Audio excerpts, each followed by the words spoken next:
On the list, also asking to receive and file item number 14. So moved.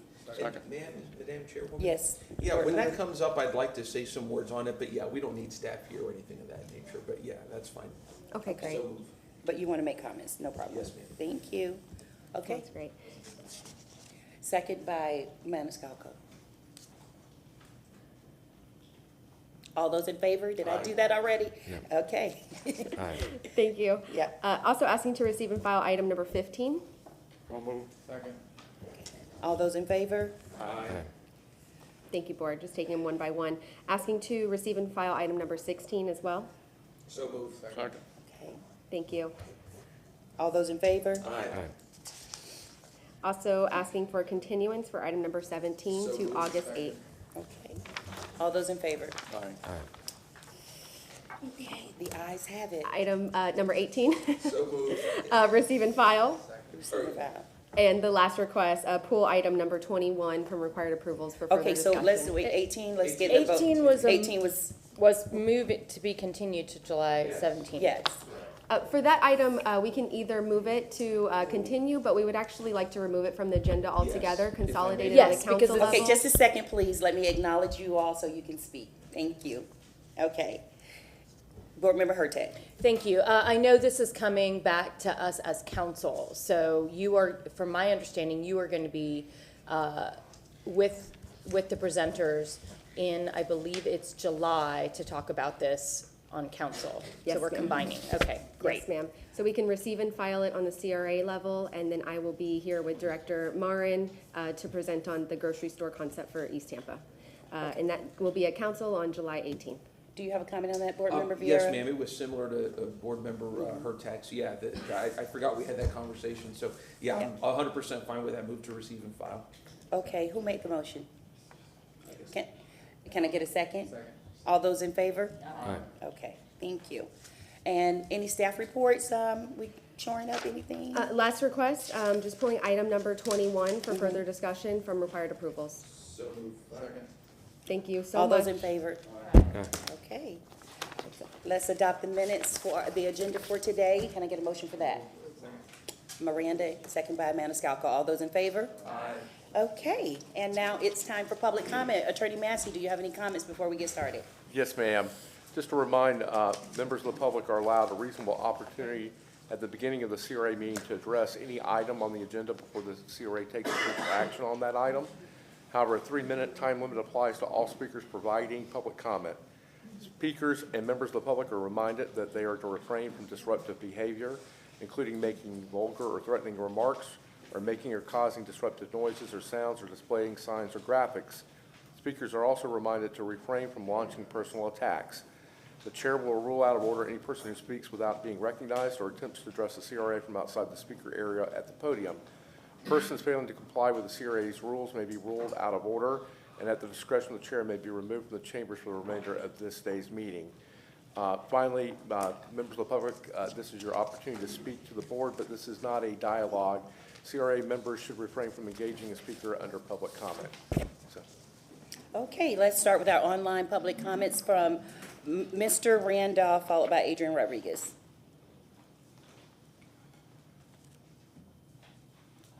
Good morning. My name is Michael Randolph, and I'm with the West Tampa CDC.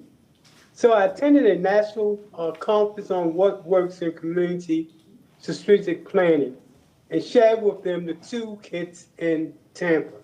I shared with them how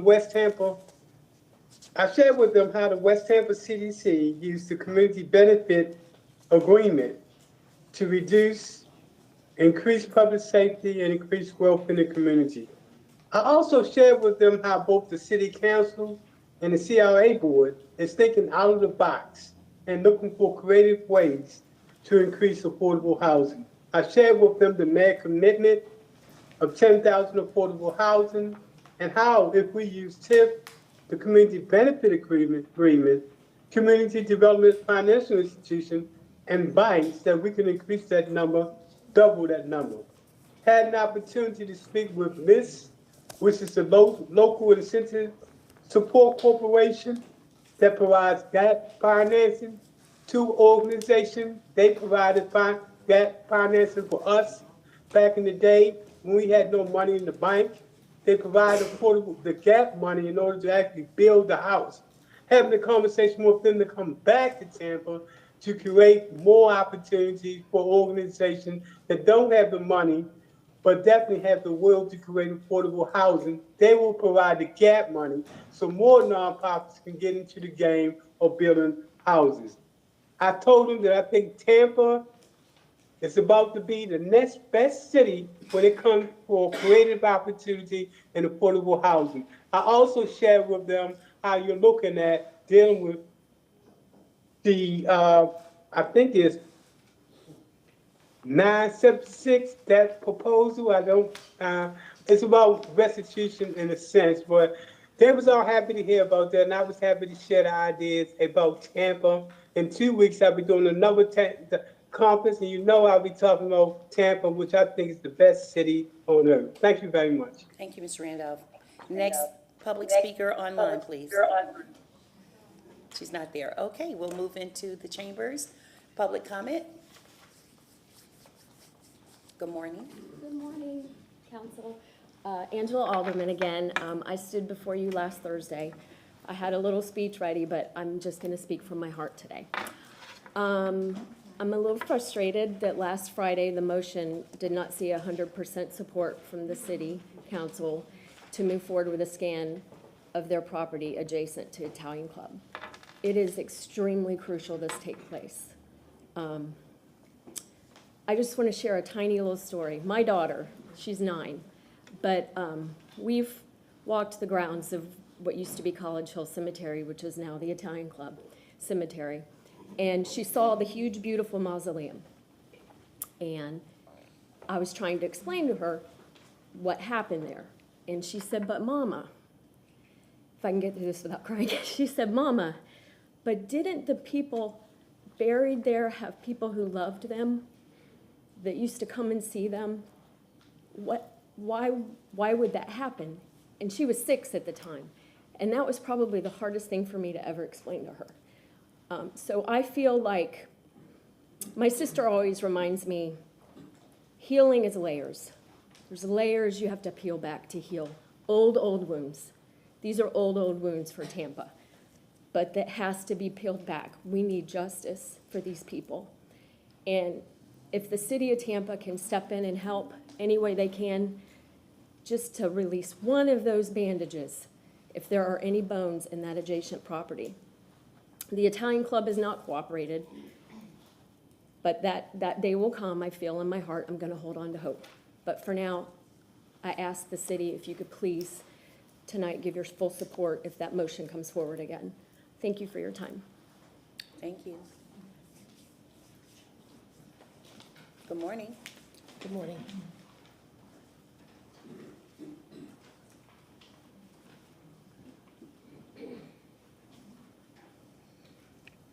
We typically don't do waivers for public comment at the beginning of the meeting. We don't, No. so I can't have, just in case I need it. I may not It's at the not need discretion of it. the chair to let you run over. Okay, So, fair enough. Thank you. Eileen Henderson, the Cemetery Society. I recognize this is a CRA meeting, but in my opinion, this just can't wait. I am not sure why I am here today, because quite frankly, I am simply riding the coattails at this point of those who have put in the work for at least the last 5 years. But it seems their efforts have fallen on deaf ears, minus one council person. So they asked the cemetery lady with the big mouth to help. Maybe if I yell loud enough, I will be able to penetrate through, and those voices who can no longer speak will finally be heard. We have yet another black cemetery and an unaccounted for 1,200 souls lost and erased. Or were they moved, hoping to be forever forgotten? Let me tell you a story. One day in the 1970s, children being children waited for the city workers to stop digging in a pond, a retention pond, but they didn't care. It's hot, it's wet, they're kids.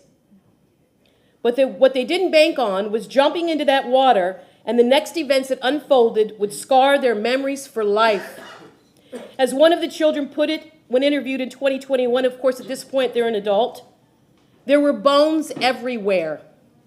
It looked like a mass grave. Now, council, let me share with you where that retention pond sits. It sits right next to the property, and in fact is part of the same tract of land where College Hill Cemetery resides. And did you know that there is even a historical marker noting College Hill Cemetery's existence? Yes, it sits on private property. So what? That's right, I said what I said. I know our great state of Florida has made an effort to pick up the pace on protecting lost, abandoned, erased, and forgotten black cemeteries. But did you know the law already states there are principles regarding private ownership of cemeteries? For instance, all human remains receive equal protection regardless of ownership. Landowners are prohibited from disturbing human remains and graves on their land. Those are just a couple already in the books, and trust me, I will find more. Madam Chair, if I can continue. Still have Thank you. 1 minute. Here's the bottom line. Since we have a private property owner,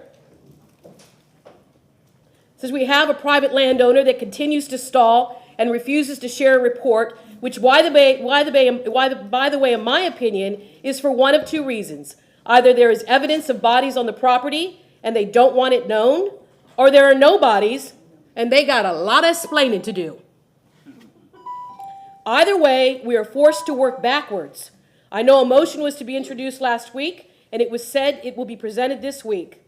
Listen, why it stalled last week is beyond me, because what's right is right is right. 30 Do seconds, the Ms. right thing, Henderson. get the GPR on city property, and let's see what stories are going to unfold. Thank you, Ms. I want to Thank leave you with Ms. a quote. Henderson. I have one more quote. That's Okay. it. It's a quote from Malcolm X. You can't separate peace from freedom because no one can be at peace until they have freedom. Please give these souls their freedom so they can rest in peace. Thank you, Ms. Henderson. Next speaker, please.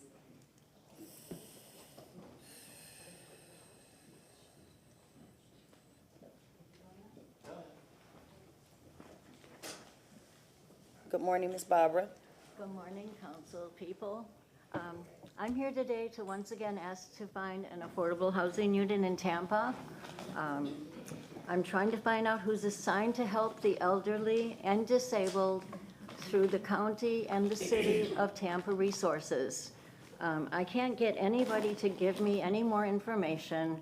I've exceeded my search beyond what I can do physically to look at addresses and try to find things that have been given to me that are not available. I'm out of resources. I'm even out of access to using a vehicle. My only emergency contact was involved in a 5-car collision Sunday and is in the hospital for who knows how long, almost dead. I'm leaving here today with no assets of my own, in debt from paying for medical injuries, falling in front of Social Security out of my wheelchair 3 years ago. And I signed a lease that's good for a year, but it's restrictive. It's not wheelchair accessible.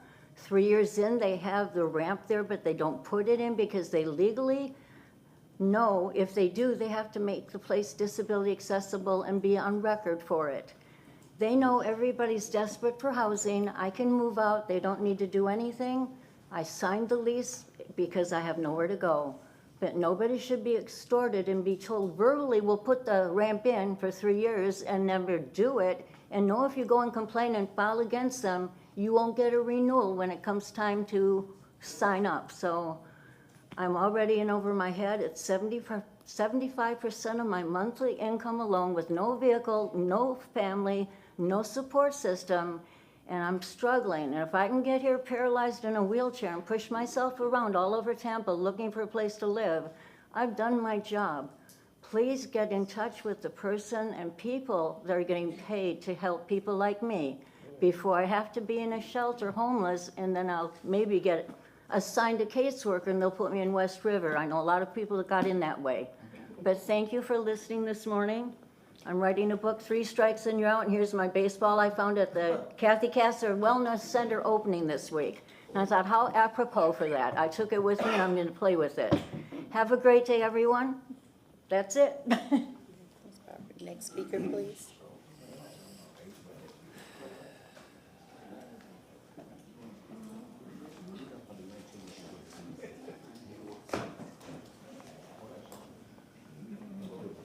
Good morning to each of you. I think I know each of you. Dr. Jeffrey Johnson, Chief Strategy Officer for the CDC of Tampa and East Tampa CAC member. Let me first clarify my comments by thanking all of you for the work that you do, for the daunting task that is before you every day, as well as the CRA staff. So I appreciate you. I know that item 21 was removed from the agenda today, and that has come because of a vote that we had on this past Tuesday evening at our East Tampa CAC meeting. I want to say this: we understand the importance of land assemblage as well as having a community land trust for the city to be able to acquire as much property as possible to ensure the possibility of affordable housing for the residents that are in that area and those who need housing. This is the concern of the community that I want to make sure that I'm articulating to this board so you will know the reason why that item was struck down. We're all in favor of purchasing properties. The issue is not knowing the timeline of what's going to happen with those properties. And some of the properties that have been purchased are still in blight because they're not being maintained by city staff. They will be purchased, but the lawn is not cut, or something is happening, or debris is on those properties. So that is the issue. So residents are looking at this. We're purchasing all of the land in which we know that we need it, but once it's purchased, what's going to happen? I think the residents of East Tampa need to hear what is the strategic plan behind all properties that are being acquired. We know that we went through the SAP process. There are some amazing imageries of what's going to happen in East Tampa, but they are not concrete timelines of what's going to happen. Residents are extremely tired and frustrated with that because we would like to know what's going to happen. The amazing city center that we have our CAC meetings at once a month is a beautiful building. That property was purchased, acquired, built, and manifested within a matter of a few years, but it had a concrete timeline. And the other things that we do doesn't have a timeline. So residents are frustrated. We were elected to that board, or some were selected to that board to speak on behalf of the residents in East Tampa, and I want to make sure that we're doing that. We know that we need affordable housing. We know we need to pursue properties, but we also want to make sure that the staff is working aggressively to have a strategic timeline of what's going to happen with the properties that are being purchased so people can have a realistic timeline of knowing when homes are going to be built, projects, not projects, but more or less real estate endeavors for them to be able to move into that. So we would like to see actionable timelines for the properties that are being purchased. Thank you. Good morning. I'm Valerie Bullock from Ponce Leon College Hill. I want to talk about my neighborhood. One of my neighbors, she's moving out. She's selling her home. She's 89 years old. She's been there over 50 years. And the reason why she's selling, she can't make the repairs anymore. And we called the city of Tampa for the roofing, the flooring, the plumbing, and we couldn't get in touch with nobody. And now she's moving, and it's going to affect 5 generations because she do have her great-great-grandkids there with her. And where are they going to go? And it's really sad. I don't know if y'all ever come through my neighborhood. I stay right by Woodson Funeral Home, but it's very sad over there. I was talking to one homeowner. I was trying to find a leak in his house. Couldn't find the leak. I called the plumber out. The plumber couldn't find the leak. So we called Senior Home Improvement Program. They said they are no longer with the city of Tampa. They only work in Hillsborough County. He gave me the number to the city of Tampa. I called, I believe her name was Angela. I left 3 messages on a voicemail. We didn't get any answer.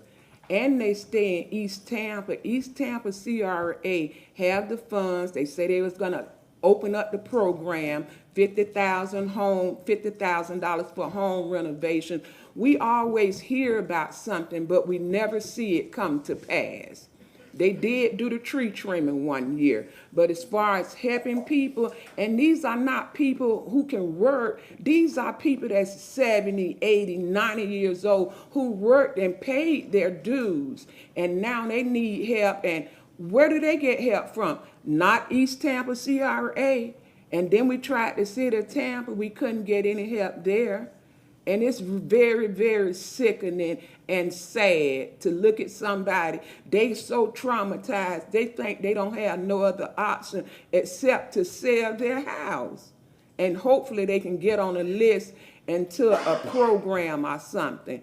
We called Tampa Housing Authority. Tampa Housing Authority right now is only open to people who got HIV or who's a veteran. Where do the people find relief at? And I know y'all didn't contribute to this problem. It's just the state that the city is in.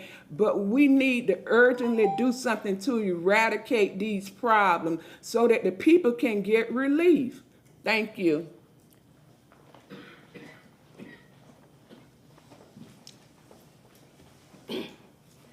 Good morning, Connie Burton. So many things have been taken off the agenda, but I prepared myself because when you think about what the definition and the work of a CRA in the elimination of blight and slum and poverty and disease and the prevention of juvenile delinquency, it's hard for me to see how the Aquarium fits into that. When you're talking about redeveloping that, Franklin Street, revitalization of that. Washington Street Park, Conceptual plan, Tampa Theater, renovation, the ferry service. Is it blighted? So all of these little things here that you're going to probably approve this morning is a further extension of tourism and a better quality of life for people that live on this side of the aisle versus what we need in our community. We can't get it.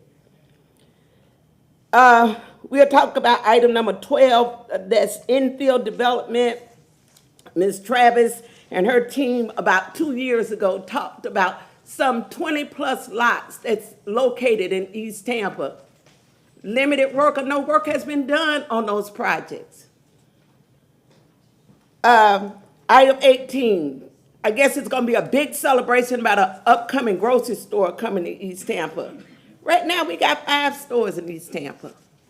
I can tell you that Publix sells the best party trays and cakes, and people even that get governmental assistance go there and purchase there. Winn-Dixie is there. U-Save is there. Winn-Dixie is still there.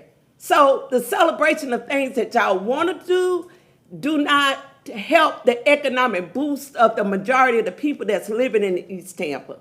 What we need in East Tampa as you continue to prepare your agenda is where is the economic stimulus that's going to help people get on their feet to attract meaningful jobs so we can improve the income guidelines that's already identified in East Tampa at around $25,000 a year. If you build many more houses, we're spectators in our community. You're coming up now almost to your 4-year anniversary. Those of you that was here that voted for Resolution 568, you don't have to wait till a board that is assembled to do the right thing. You understand, or you should understand, the ongoing poverty that exists in that community, the ongoing despair that exists in that community, that sometimes you come in and drop a shiny object in that community. And the community is appreciative of that. But when we need so many more things, we need housing repair in the community. How do a CRA board in East Tampa have around $22 million and has only spent about $2 million this year? How is that? It is intentional and it is deliberate that someone wants to see the ongoing despair in our community and the ongoing poverty. It rests upon you.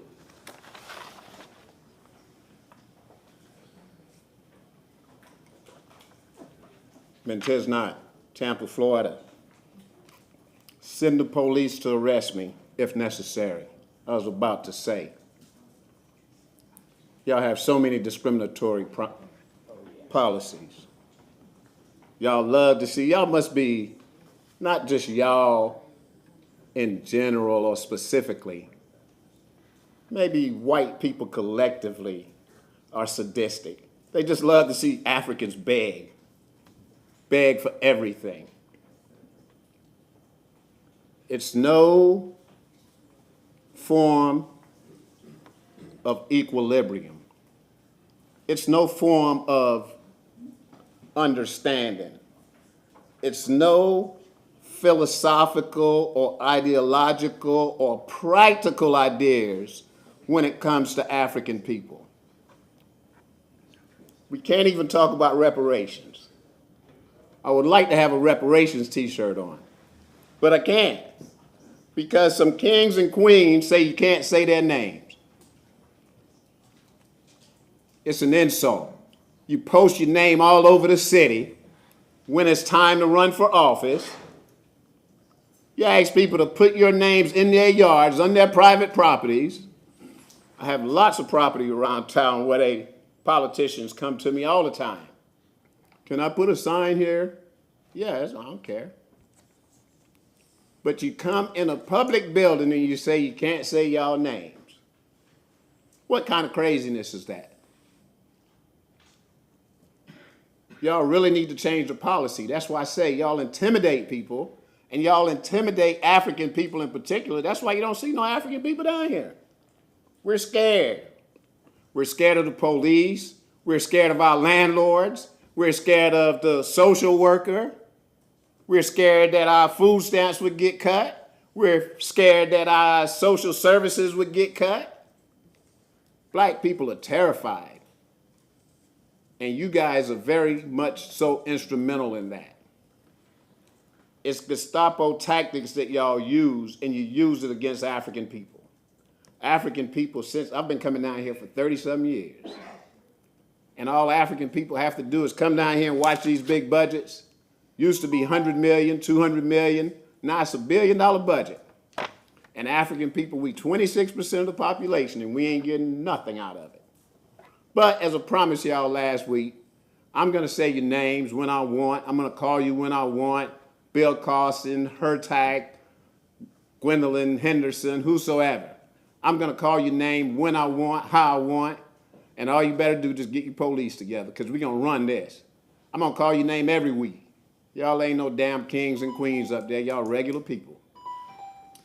Next speaker, please.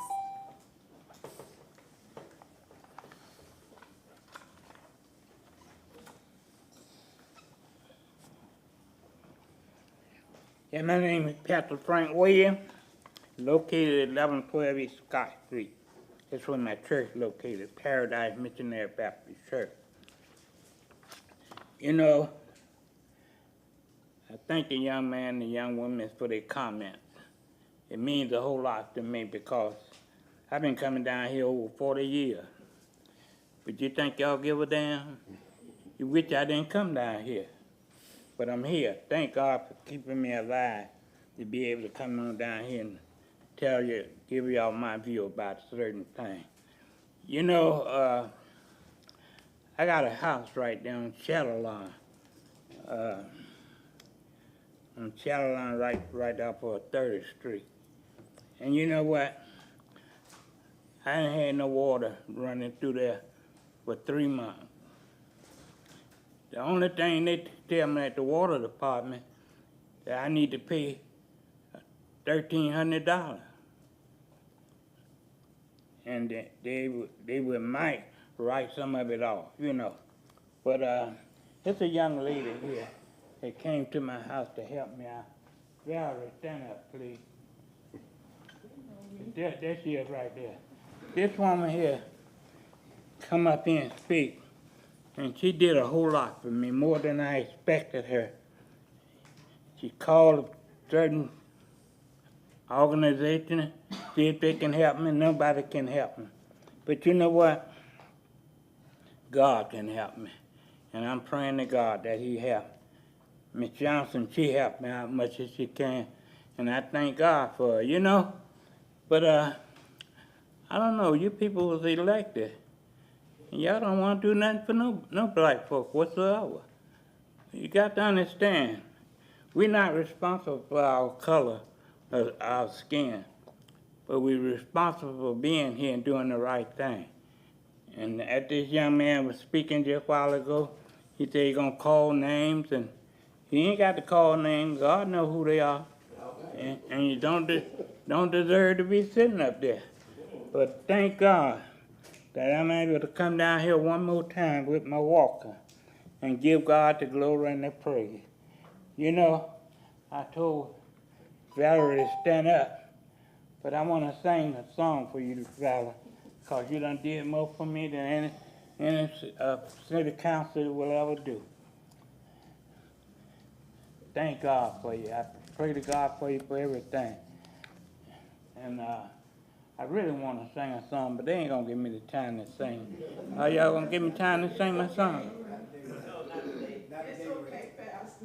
There's a lily in the valley, brighter than the noonday sun. Oh, there's a lily in the valley, brighter than the noonday sun. Okay, Pastor Williams, thank you so much for your comments today. Can the next speaker proceed, please? There is Jesus in the valley. Are there any more public speakers today? Brighter than the noonday sun. Last call for public speakers. There is Jesus in the valley, brighter than the noonday sun. Amen. Amen. Amen. Let me get out of y'all cold room. Thank you, Pastor Williams. Next speaker, please. Good morning, everyone. Good morning. My name is Laura Rodriguez. I live in Ybor. I've been in the city for about 5 years now, and I'm here as a member of the Tampa Alliance Against Racist and Political Repression, and in just to back up all of the demands that the Cemetery Society has put forward. This is a group that we've worked with in the past before, and we enjoy everything that they stand for and everything that they do and all of the many accomplishments that they have under their belt.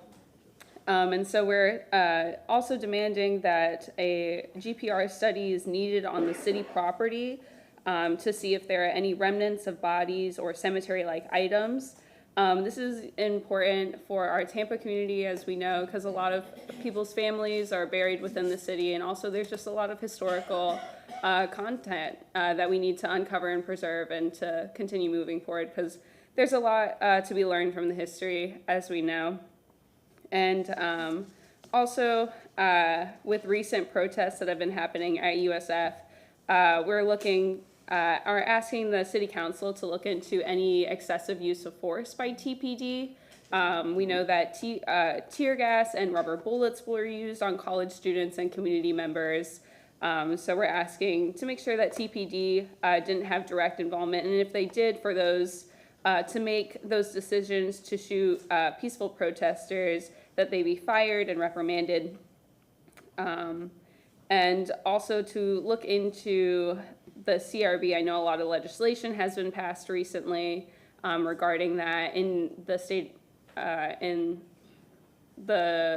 legislation, but as it stands, the CRB here in Tampa does not have the power to enforce anything. They make recommendations, so a lot of the legislation that's being passed won't actually affect them. And I know that TPD is trying to recontain the internal review board process, which should be completely independent from the police force, as we know that cops cover up a lot of things. Recently in Tallahassee, we saw footage of police putting open bottles of liquor in people's cars.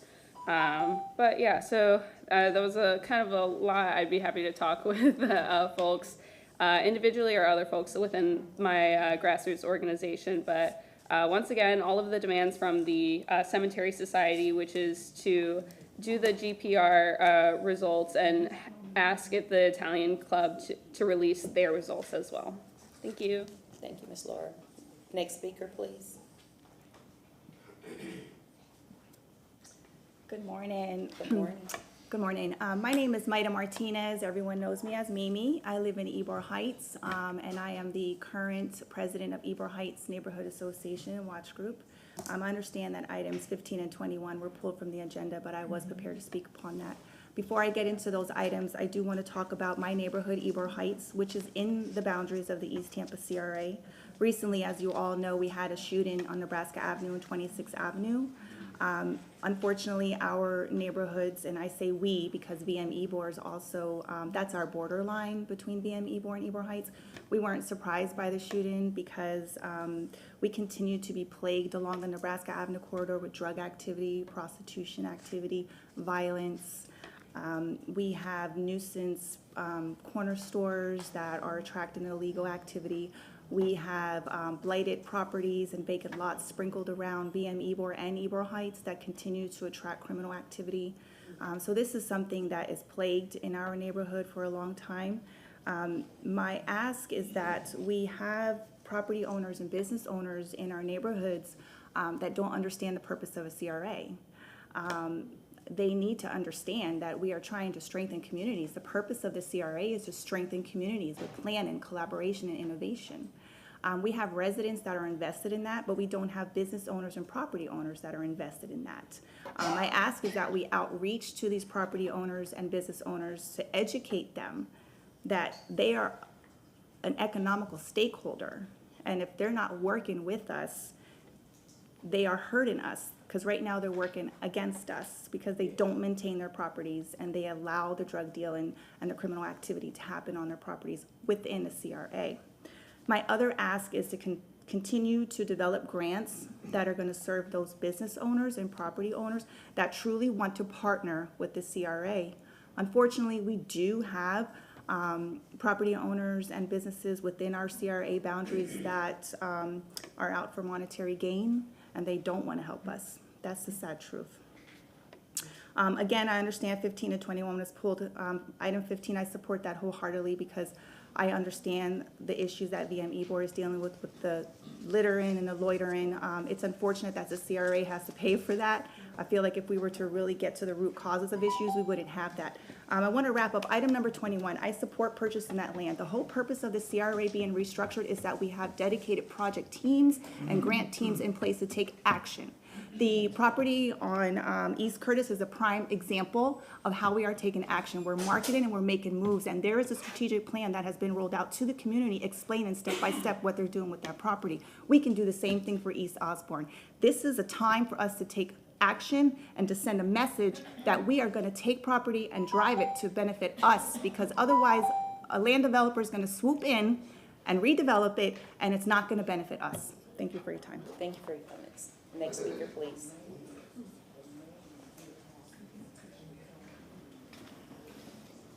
Good morning. My name is Bobby Creighton. I also live in Ybor Heights. The previous speaker mentioned a shooting, a double homicide that occurred in our neighborhood, and I want to start by saying that any time life is wantonly taken, it is a tragedy, and a tragedy did occur on that corner that morning.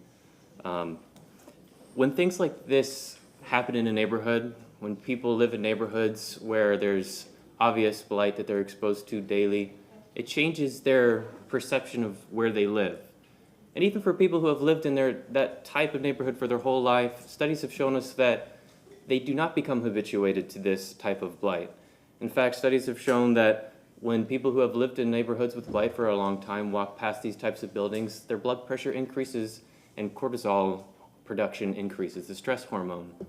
So it has a physiological effect on people that live in this neighborhood, which changes the way they behave and engage with that space, which has cascading effects on how the public space is utilized. People tend to avoid the public spaces because they fear them. That opens up a vacuum for people with criminal intent and no good intent for the neighborhood at all to fill those spaces. So what can we do? There's societal and national issues that one city alone can't tackle by itself. Drug use, gun violence, homelessness. These are things that happen in many cities across the United States. So we have to focus on what we can do at the city level. And it might not sound grand, it might not appear earth-shaking, but there are small things that individual cities and that this city can do, I believe. One of those is updating the code for vacant structures. Oftentimes, these are boarded up. They're left as an investment. Someone from out of town who doesn't even live in the community will buy it and board it up and mothball it. I think there's things we can do to adjust that behavior. There are programs that could be offered by the CRA. That's one of the benefits of that whole structure, is to reduce and eliminate the blight by offering programs to people who may be in need. I think that's critically necessary. We can determine as a city how funding is budgeted to organizations that purport to serve homeless and people with drug addictions. I think an examination of that is warranted. There are ways that we can formulate adaptive responses to directives from the legislation and that benefit neighborhoods. I would just want to end by saying that I want to thank Council's attention to this issue. They've paid attention to it from before the tragedy occurred, and I know there will be attention to it after. And I would like to encourage the CRA board and the council to examine ways that, even if they're small changes, that we can improve the situation for neighborhoods. Thank you.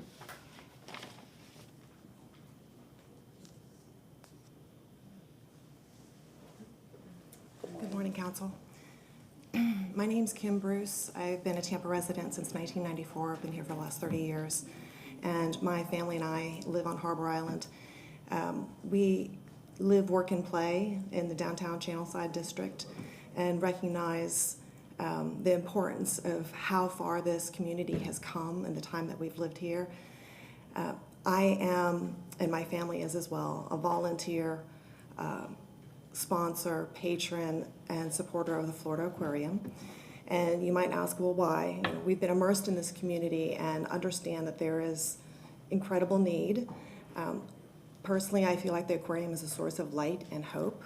For me, my own personal experience, education has been an incredible way out of what my own family experienced when I was growing up. And so I have a passion for the Florida Aquarium and what they do. The last 7 years, I've been a member of the board at the Florida Aquarium. I've had an up-close seat to how this organization has operated and how it's run.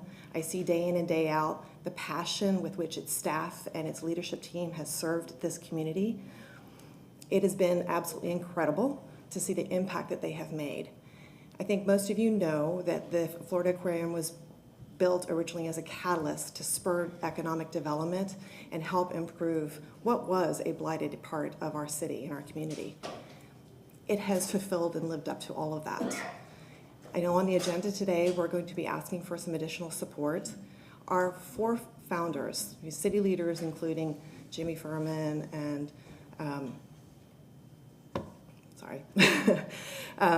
and others, have made the heavy lift to get this aquarium built and up and running. And we have shepherded and cared for it all these years. We're at a point now we have an opportunity to grow and expand it, be able to do more for this community, more for other of its citizens, and provide hope.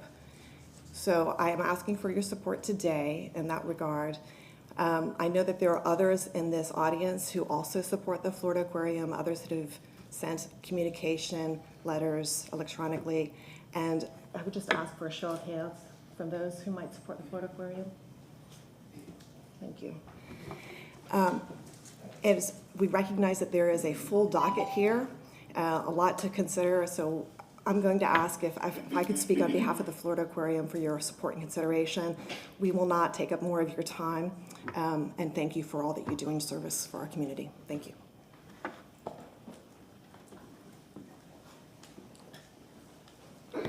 Good morning. My name is Noreen Copeland Miller. This morning I really was not planning on saying anything, a little bit under the weather. But as I was sitting here listening, and I started to have a deja vu about the Black Cemetery.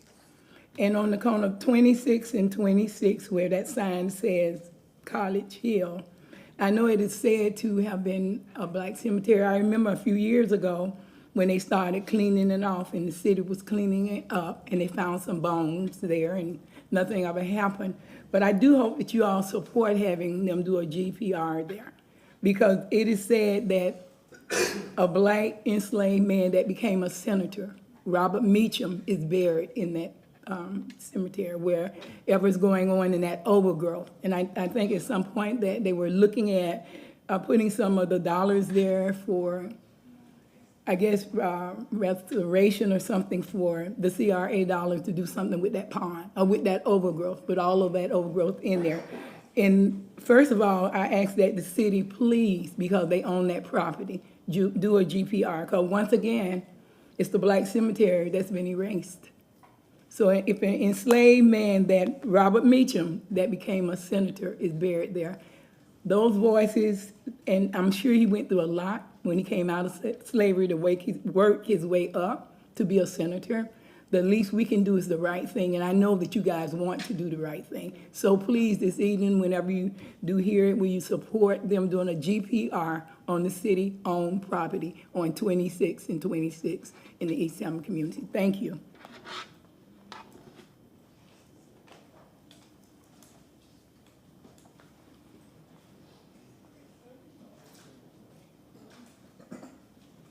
How you doing? How you doing? My name is Hassan Caldwell. I gotta look up on like, but I was here because last time it was the people was here from USF when the man was talking about how they did the kids. I think like that's happening with all the situations in here. People have to look at like you got to make a right decision. Whoever was that I remember like I used to go there, but I used to go over there and talk to people at USF like a long time ago. But I think they got a new head. It was a man, I think, that was over USF for a long time. Now it's somebody else.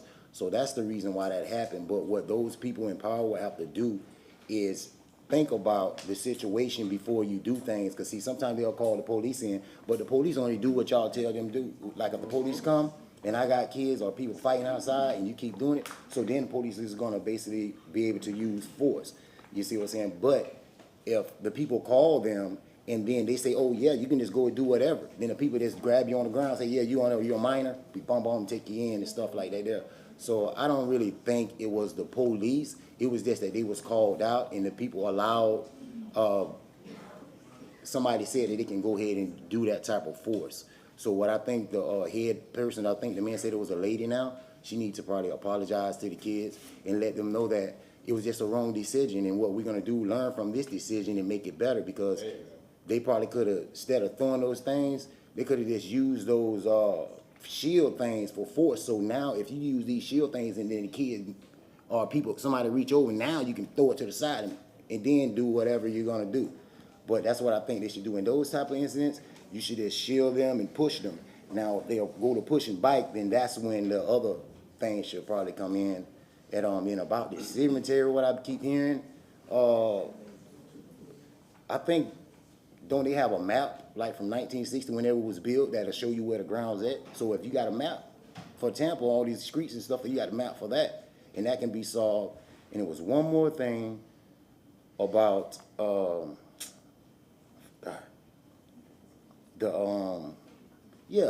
these people was last time they was talking about over here, I think East Tampa was supposed to be a park. I rode by it, so they got a gate cross, all that stuff. But all these people came up here, they was talking about, oh, do the park. But who got the contracts to the park? You see what I'm saying? Why ain't nobody over there in that neighborhood working over there? That means I gotta go. But it's yellow. So that's my whole thing. You come in here and talk, but all along you ain't doing nothing for the community. You're doing it for, I tell my mom it's a green card, because you get to know these people in here. And so if your kids or your grandkids get in trouble, you call Bob or Joe, and then they're out of trouble. But for my family, I went to prison when I was 13. We don't know about it. I got railroad. I've been to prison 3 times. And I still don't squat to go to prison. Thank you for your comment, sir. Are there any other public speakers for today? Okay, we're closing public comment.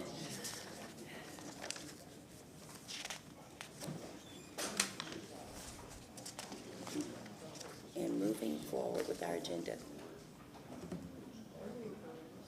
Good morning. Good morning. Courtney Orr, CRA Development Manager. I have the pleasure of introducing one of our Tampa Heights CAC members, which is a small but mighty, passionate group. And he will come up here to speak about the things that they have achieved and the things that they're looking forward to pushing ahead. So Chris Ahern is here. He's one of our Tampa CAC members. Tampa Heights. Thank you, Heights. Riverfront CRA. Thank you very much. Good morning. Good morning to you all. Thank you very much. I wanted to first say thank you for your service to our community, first and foremost. We understand your role. I'm listening here and catching up on what's going on in the community, and I appreciate what you all are doing and look forward to finding solutions with you.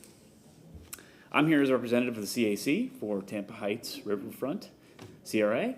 Our group has been pretty active over the last 14 years, but only recently has their budget and the TIF incrementing financing actually been giving us some budgets to recommend for you all to make expenditures. Wanted to give you just 4 quick updates and let you get on with your agenda because I can see you've got a full docket today, as the docket was a good use of it, that term. Community redevelopment plan. The original one was 14 years old. We're in the process of updating it with USF, Professor Trent Green. They're doing a fantastic job of getting all of our inputs, holding community workshops. I have to compliment Professor Green and his students particularly because what they're doing is actually collecting data from 14 years ago. That area was completely different, the boundaries of the CRA. So now it's considering what's happening around the neighborhoods and identifying uses that within that boundaries that are actually constructive and useful. Affordable housing being one of those things. So my compliments to him and his teacher. We will be presenting that to you, and I believe we have it at the next main board meeting, and I think you have it on your July 25th consent agree to approve that plan. Number 2, arts and culture. We're working closely with the city. Courtney has been great to work with and getting Rob and Nye involved and new staff members, as I understand. So we're looking to do art installations and supporting getting community involvement, working with Tampa Heights Civic Association, getting input. Those are our neighbors. They're not technically, we have part of the boundary that overlaps with them, but we're trying to incorporate as much as we can with the community. We have, I think that the roundabouts specifically are areas that we can target immediately. We have Highland and Palm is one of them, and another one is on Boulevard and Palm. So those installations in the middle, we're coordinating with all the appropriate departments, but we look forward to presenting to you a recommendation from the CAC for those installations. Doyle Carlton's, the third item is Doyle Carlton speed tables. We identified that as a traffic calming item. That was the city of Tampa and mobility, and they took it upon themselves to see the need that we saw and install the table. We were trying to find ways to, so we've enjoyed working with them. We enjoyed as representatives of the CRA and the community and trying to find ways to solutions. We were able to find something that worked pretty quickly. They were able to get out there and calm some traffic. Unfortunately, there was a fatality in the last year and a half in that section, and I've seen a marked difference. So we will continue to try to find ways and identify things for the CRA to consider, but we've enjoyed the working relationship with the city as well. Fourth, in general, we're looking for opportunities to bring you projects to recommend and budgets to authorize, if you will. So we will continue to do that. Given our nature of our area and pretty much 1 or 2 landowners in the entire CRA boundary, we're in a unique position where we're trying to find things that benefit the community, but we're going to continue trying. Again, as our TIF increment financing gives us more budget here, and bless you. And the unobligated, the funds that are available, we'll be finding opportunities to do that. So we look forward to working with you. Thank you for your time. Good luck with the rest of your agenda. Thank you. Okay, Director Moody.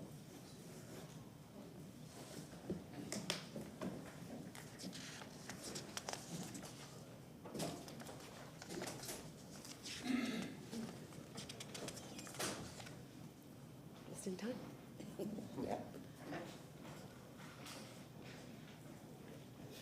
Good morning, Board. Eric Moody, CRA Director, and we are at the Director's Update. And ironically, I wanted to have a conversation around the CAC and just guest presenters, trying to increase meeting efficiency so we can get business done, get you in and get you out. So I wanted to pose a discussion with the Board to consider setting a 7-minute timer for presentations, and if more time is needed, of course, that would be at the pleasure of the chair. But wanted to kind of open up that discussion just to increase meeting efficiency so we can have a timer for guest presenters as we move forward. Any comments on that? Well, there's a motion by Board Member Hurtak and a second by Board Member Clendenin. Board Member Carlson wants to speak. Go ahead. I sir. think in almost any presentation, 5 minutes is enough. Yeah. And there will always be questions, and so it could end up lasting a half hour or more, but I think 5 minutes is enough. And if you, unless you're really harsh about the timer, 5 minutes is gonna be 7 anyway. 7 will be 10. So anyway, I think it's good to have a limit. I think it should be 5. Any other comments? All those in favor, you have comment, Board Member Hurtag? I was just gonna ask, what Director Moody thought about that. Yeah, thank you. Well, I thought 5 was just enough. I thought 10 was a little too much, so we settled at 7. But I'm open, and of course, as we said, we can always issue additional time, but I think just having all of our presenters, including myself, being mindful of time, having that clock. So 5 or 7, whatever the pleasure of the board would be. Well, we have a motion for 7 on the floor and a second by Board Member Clendenin. Board Member Clendenin, you have something to say? Yeah, a friendly amendment to make the motion to amend it to 5, and we'll see how 5 goes, and if we have to amend it sometime in the future. So, yeah. I accept. Okay, all those in favor? Aye. Opposed?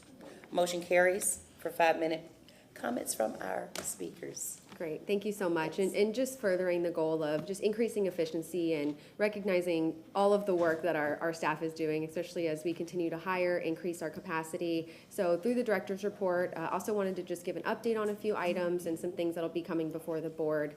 As you know, on March 21st, we presented the commercial grants reform and improvement, and really presented that framework that the board supported. So we have been working diligently to see through what the implementation of that looks like, and really every single detail from the application, checklist, monitoring, pre-application, pre-award phase, making sure that we're providing that good support to our business owners, which I did hear through public comment, making sure that we're reaching out to the business community and spurring that economic development that's needed specifically in some districts.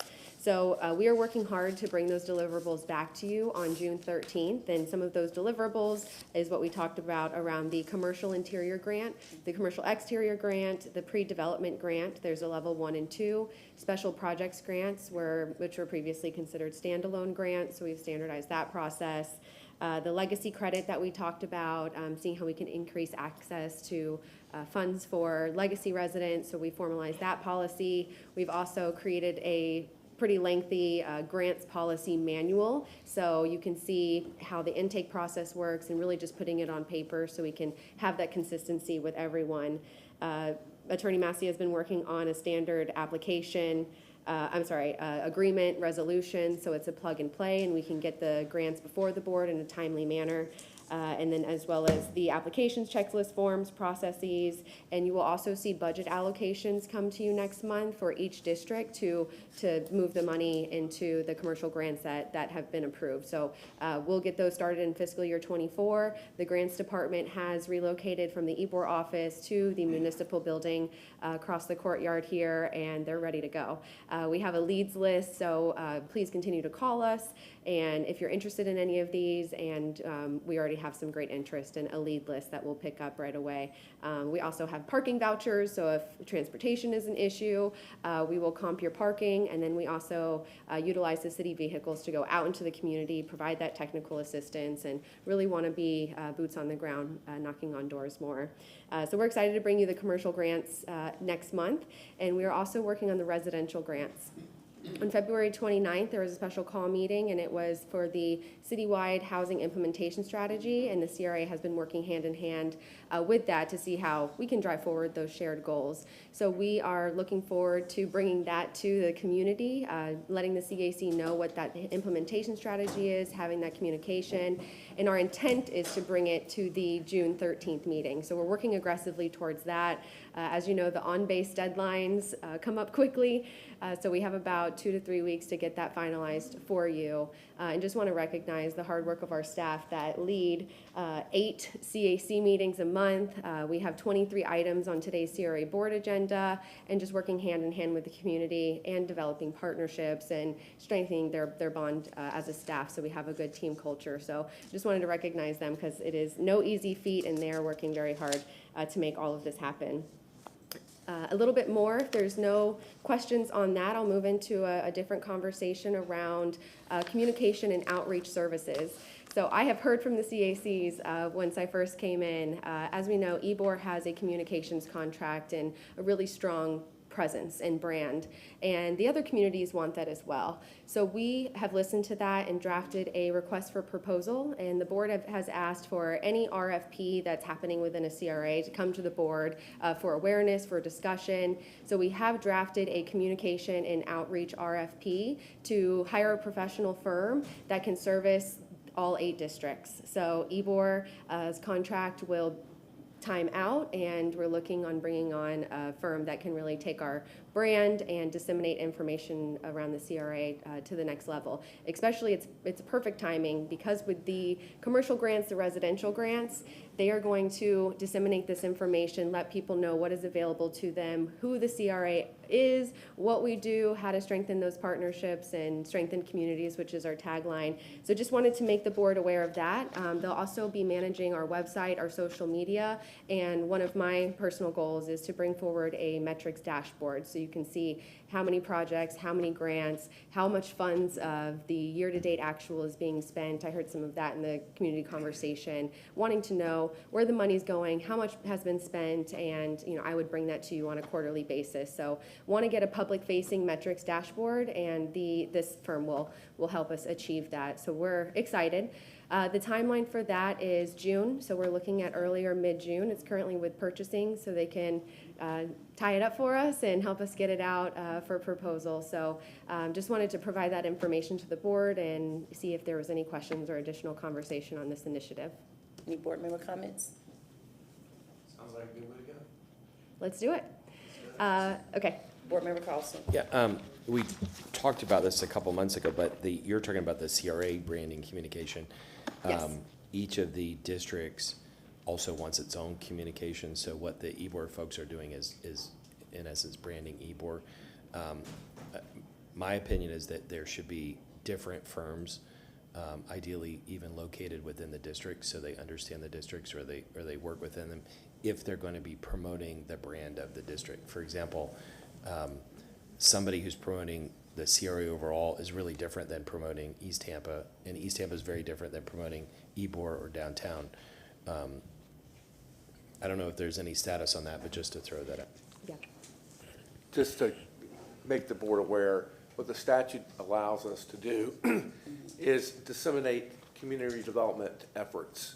It really doesn't talk about branding or promoting a specific geographic area. It's about promoting the efforts of the community redevelopment agency. So that just, want you all to be aware of that. Board member Carlson. Yeah, and then board member. We've talked about this before, and we can talk about it again offline. I think there's a narrow area there where it's possible, but if it is, I think it needs to be not a sanitized version of promoting the same thing in every district. There are, just like downtown is branding into 7 different neighborhoods now, we need to make sure that they're branded differently. And even if we're participating in somebody else's process, we should make sure that it's authentic to that neighborhood. Board member Miranda. I just feel that they're all different, but they're all the same because they have the same goal. That's to make it better when you leave than when we started. And that's your goal, and I'm sure that's all the directors and the different CRA's goal. So I don't know what the discussion is about, really. If it's about goals, you certainly are attaining them. How you attain them, that's up to you as director. So I'm not going to give you any instructions. You're the one that runs it. You're the one that understands it. And I don't go to CAC meetings. I don't go to any meetings and any CRA. Because at the end, I, as one of 7 in the CRA, is going to make the decision to go up or go down. And I'm not going to intermingle, and somebody's going to say, well, Miranda was here and he gave an opinion. My opinion is do your job, do your responsibility, and everything else will work out fine. Thank you very much.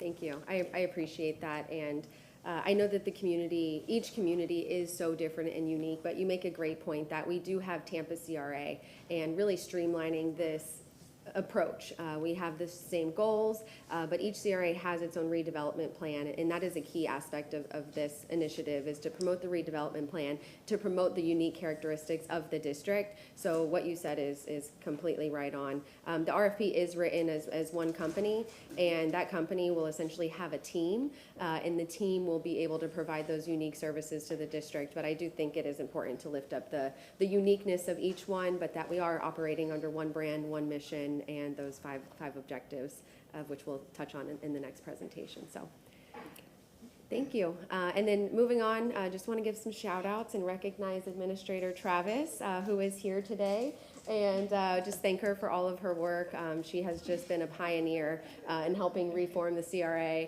and I just wanted to acknowledge her and thank her for all of her work, and we're going to miss her.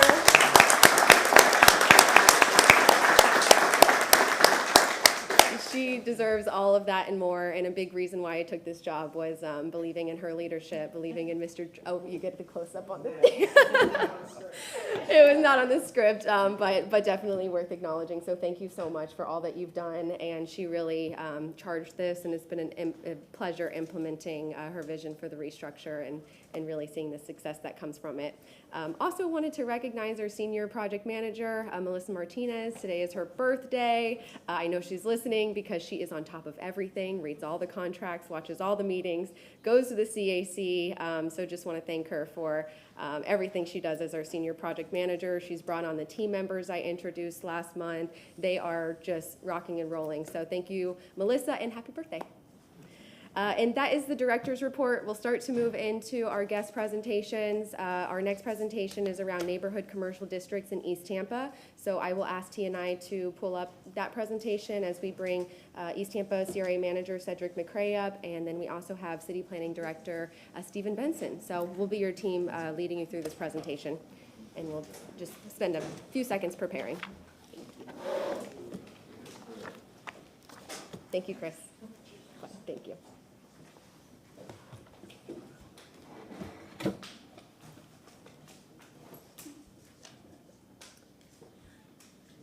Okay.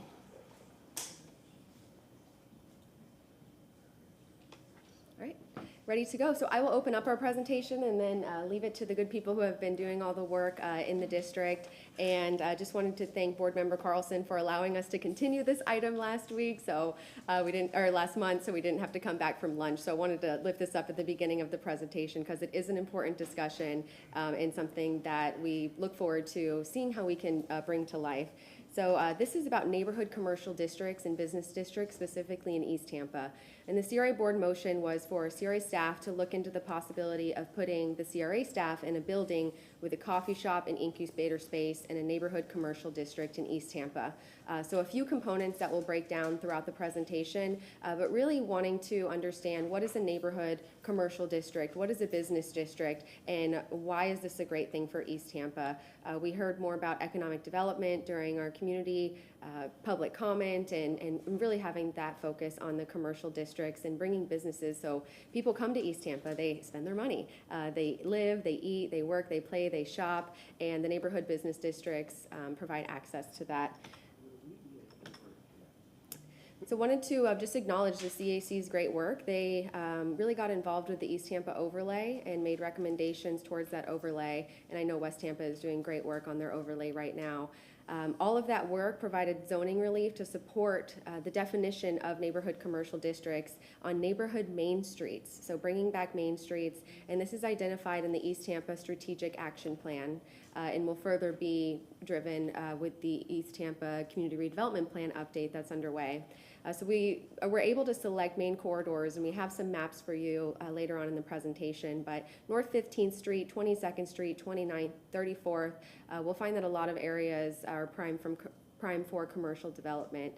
Part of this was to eliminate and reduce on-street parking requirements for neighborhood serving compatible uses in existing structures. And as we get into the definition, this is really promoting walkability and infrastructure so people can leave their home and walk to get coffee, walk to get breakfast, meet their friends at a location, business incubator spaces, and even health resources. So it's really about resource accessibility, which is a passion of mine.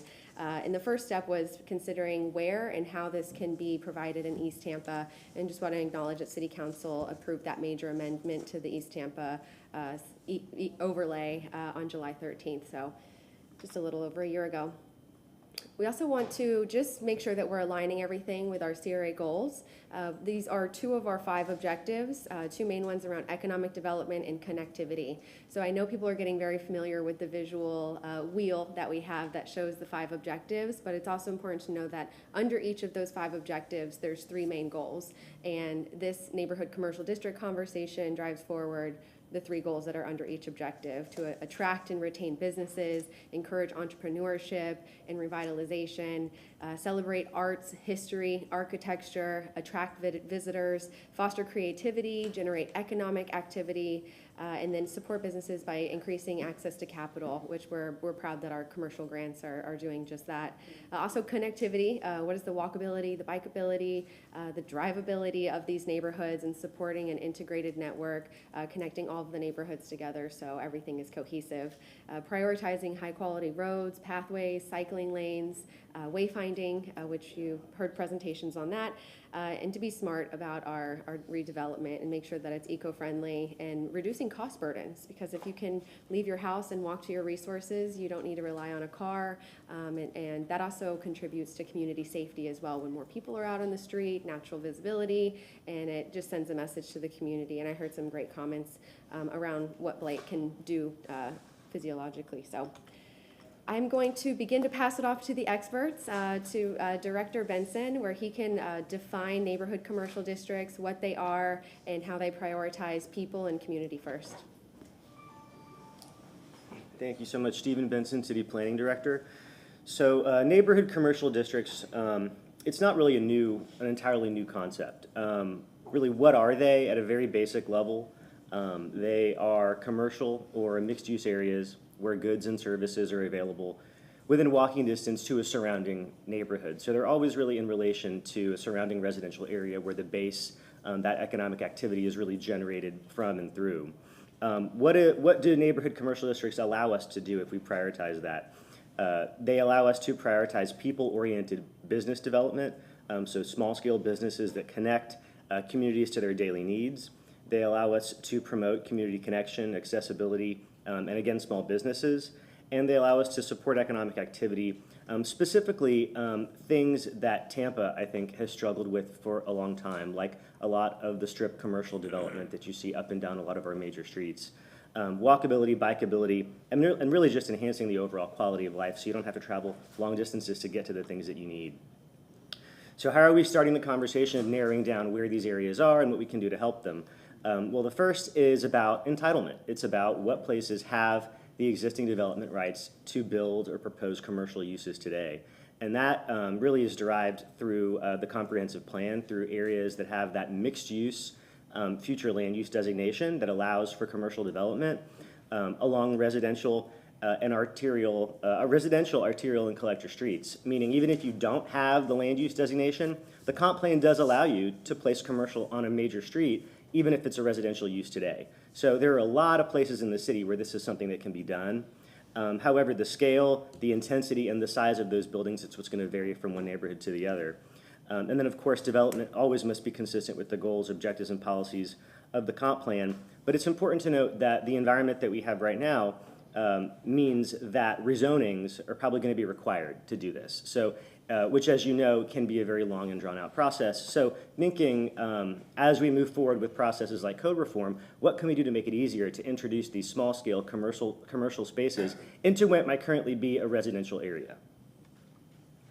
Again, this is the map of what our starting point is in terms of where the development rights exist today. You see a lot of places that are lit up on this map, though. A lot of, very, very, I would say, dense and intense commercial districts, ranging from areas like in the West Shore District, down there at the intersection of Gandy and Dale Mabry. You can see that light up along the Fowler Corridor, the Bush Corridor.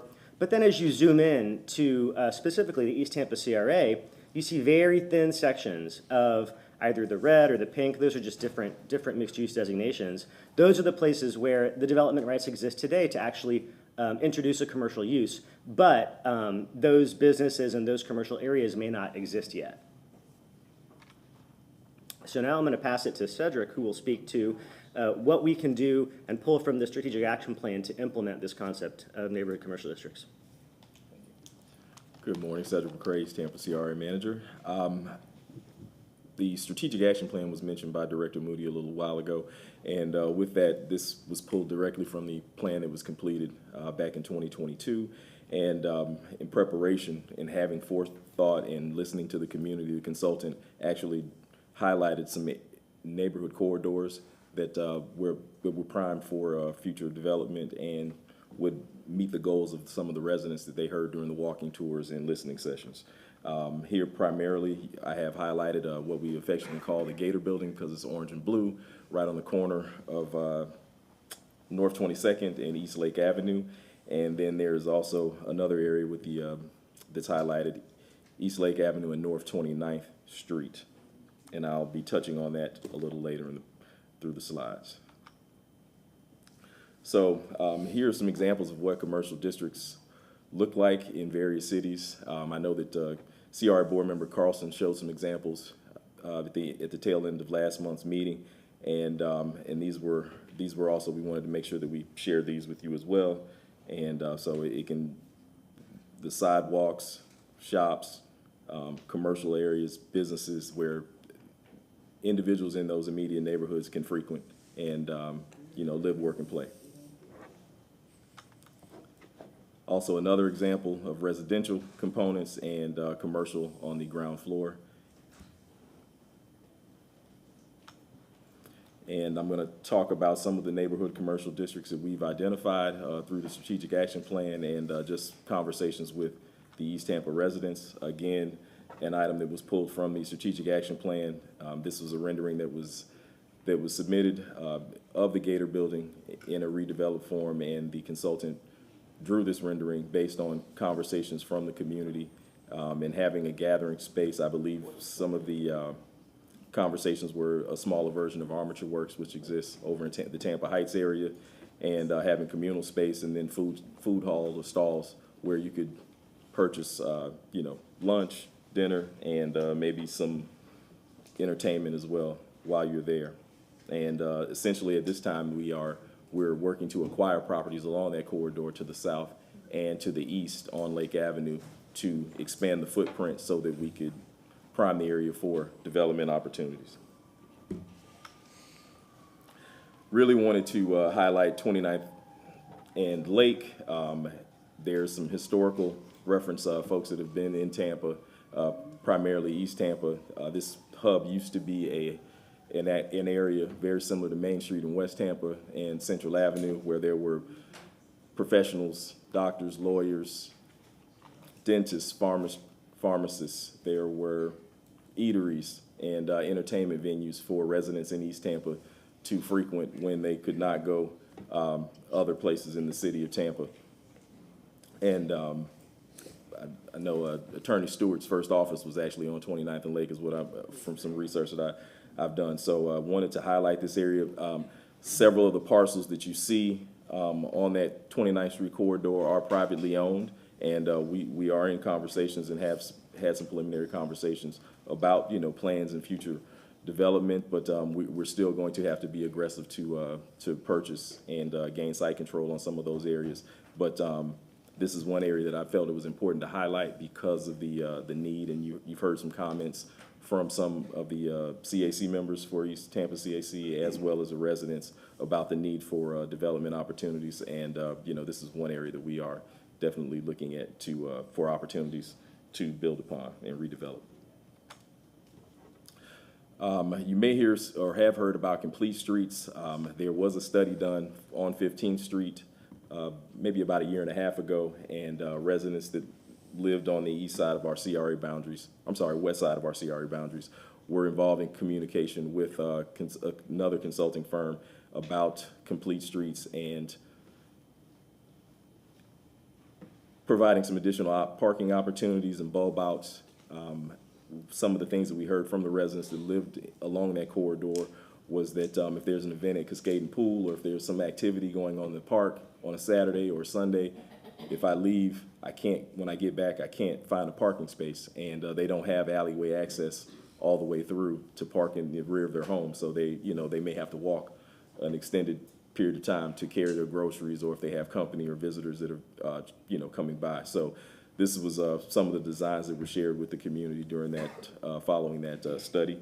And the streets were somewhat narrowed a little bit with the bulb outs, and that's designed to slow some of the traffic down, because that was also something that we heard from residents that lived in the community, that the speeding, and people are leaving Ybor City or downtown and they use 15th Street as a thoroughfare to get to MLK as well as Hillsborough, and they're thinking about getting home, but there are residential homes there and also recreation space and a pool. So they felt it was important to make sure that some form of traffic calming, which the bulb outs would and the narrowing of the lanes would assist in that effort.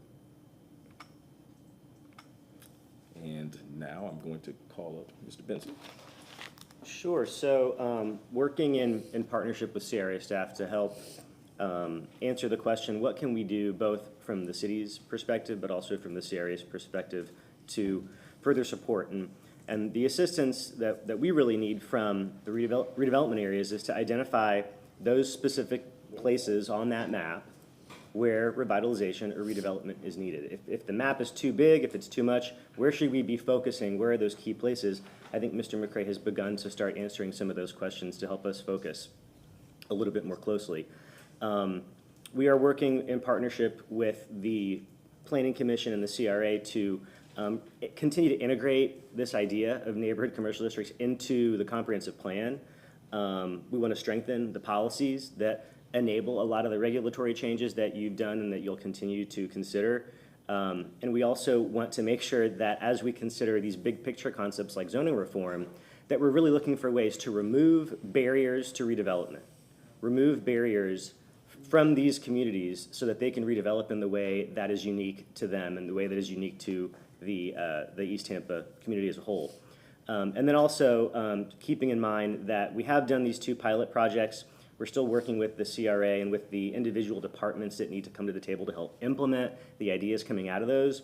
But just because we've done these 2 doesn't mean we're not taking those ideas that make sense other places and trying to apply them to other places as well. So we have looked at 15th Street in East Tampa and Howard and Main Street in West Tampa, but the ideas that are coming out of that are carrying on and affecting some of the other locations throughout the city as well. So again, I think as far as next steps and opportunities go, we would recommend continuing to pursue existing development opportunities on acquired sites. Where can we look to integrate neighborhood commercial on sites that the CRA may already own or may be looking to acquire? How can we prioritize land assemblage opportunities along corridors for future redevelopment, again, to feed into that same mechanism? Looking for land, funding, discounted space, and other incentives through a competitive RFP process for the specific uses that the CRA needs.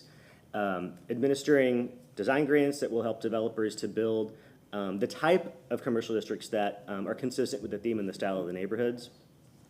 Looking at transit and transit-ready nodes and prioritizing the infrastructure investments that are needed to actually make this come to fruition. Enhancing partnerships, supporting branding efforts, and then also integrating this idea into the ongoing code reform process that Deputy Administrator Feely is leading.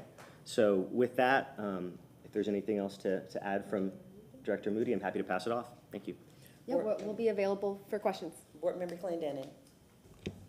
Hey, this is really exciting times for some of the neighborhoods that maybe have not experienced some of the booms that we've seen in downtown Channelside, Water Street. So I'm excited about this. It's one of the things, I know one of my very first meetings I talked about creating this type of integrated space for affordable housing and specifically Black artists. Be able to integrate that with coffee shops and things. So that was one of my prime goals of first coming into office, things that I spoke about on the campaign trail.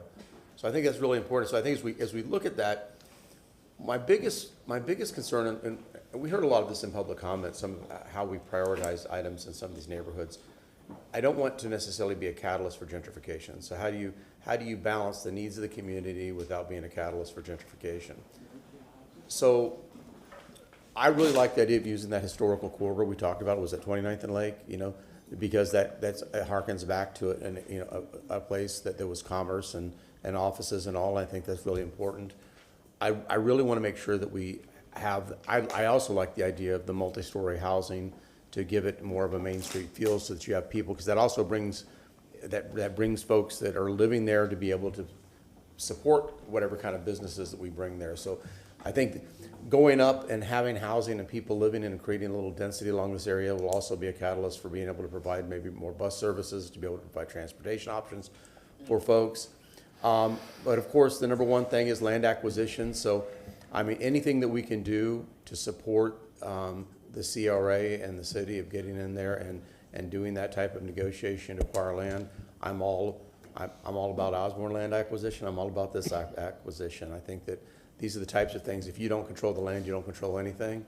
So in order for us to be a catalyst for this type of exciting development, again, and as we look at this, when we look at develop, we need to be key, the type of businesses that we want to develop are important to the community and are being able to be owned and operated by people that live in that community and not necessarily people that are parachuting in.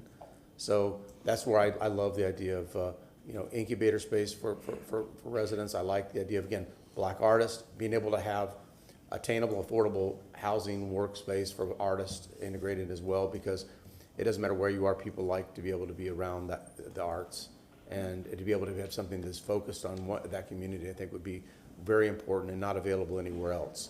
So if we can incorporate something like that into that, I think this is a win-win-win for everybody, as long as we make sure that this is not just a catalyst for gentrification, and we're going to have other folks coming in to take advantage of these opportunities. So good job on all of this, and I appreciate everything that the CRA and the city staff has done and looking at it. I know Councilman Carlson, this was a big thing for him as well, and I've heard him speak about it. In fact, I'm back on the campaign trail 4 years ago, or it's actually been 5 years ago now. So it's one of the things that got me excited about it, and why I incorporated that into my political pattern as well, because I think it's something that's really exciting for the city of Tampa, and I'm looking forward to expanding these opportunities for everybody. Board Member Miranda, followed by Board Member Carlson. Thank you much, Madam Chair. We have to be very careful, because we already had that once, when they were all single-family dwellings. In order to succeed, you got to have what you have on the dais, on the film here. You got to have density, a lot of density, because the pressures of life today are much different than when I was a young boy. You had a little grocery store on 26th Avenue, 16th Street, called Roy's. If you took that same street, you went south, 1 block, there was a house, a little space, and then was an alley. Behind that little space, they built a little grocery store called Annie's. Why? How did it succeed? Very careful, no one had a car. You had 10 or 12 houses on a block, on each side of the face of the block. Maybe you had 3 cars on each side. Now you have that same space here now, you got 30 cars. So things have changed. People have different habits. And what happened to them, to the little stores, you had a thing called cash and carry. First started as big barn with 1 store or 2 stores. Then it became cash and carry. And they were all over the place. You didn't have to have a neighborhood store no more. You got better service with a more commodity at a better price. And therefore, what happened? It went south, the little stores. So you have to be different, but yet you have to be the same. That's hard to do. And you need coffee and this, but you need a hell of a lot more than just coffee and that. You need to make sure that the ambience is there, because your neighborhoods have changed. They're no longer when I was a kid. They're different, very different. And you have to apply your whatever you try to do to satisfy the majority of the people. And I'm not a professional at this. I don't do this for a living, building things and renting things out to individuals who are going to put a coffee shop and stuff of that nature. But sooner or later, there'll be one too many coffee shops. And maybe I think it's going to be sooner than later. And nowhere will you go in the city of Tampa do you find somewhere that doesn't have a coffee shop, a garage, or a bar. I hate to tell you that. So that's where we're at today. Society is different. And your responsibility to find out which is the one that you really need in the neighborhoods. And it's us to approve it or not approve it at that time. But thank you for what you're doing, and you've got a very difficult task ahead of you. Board Member Carlson. Yeah, I just want to echo the thanks of staff.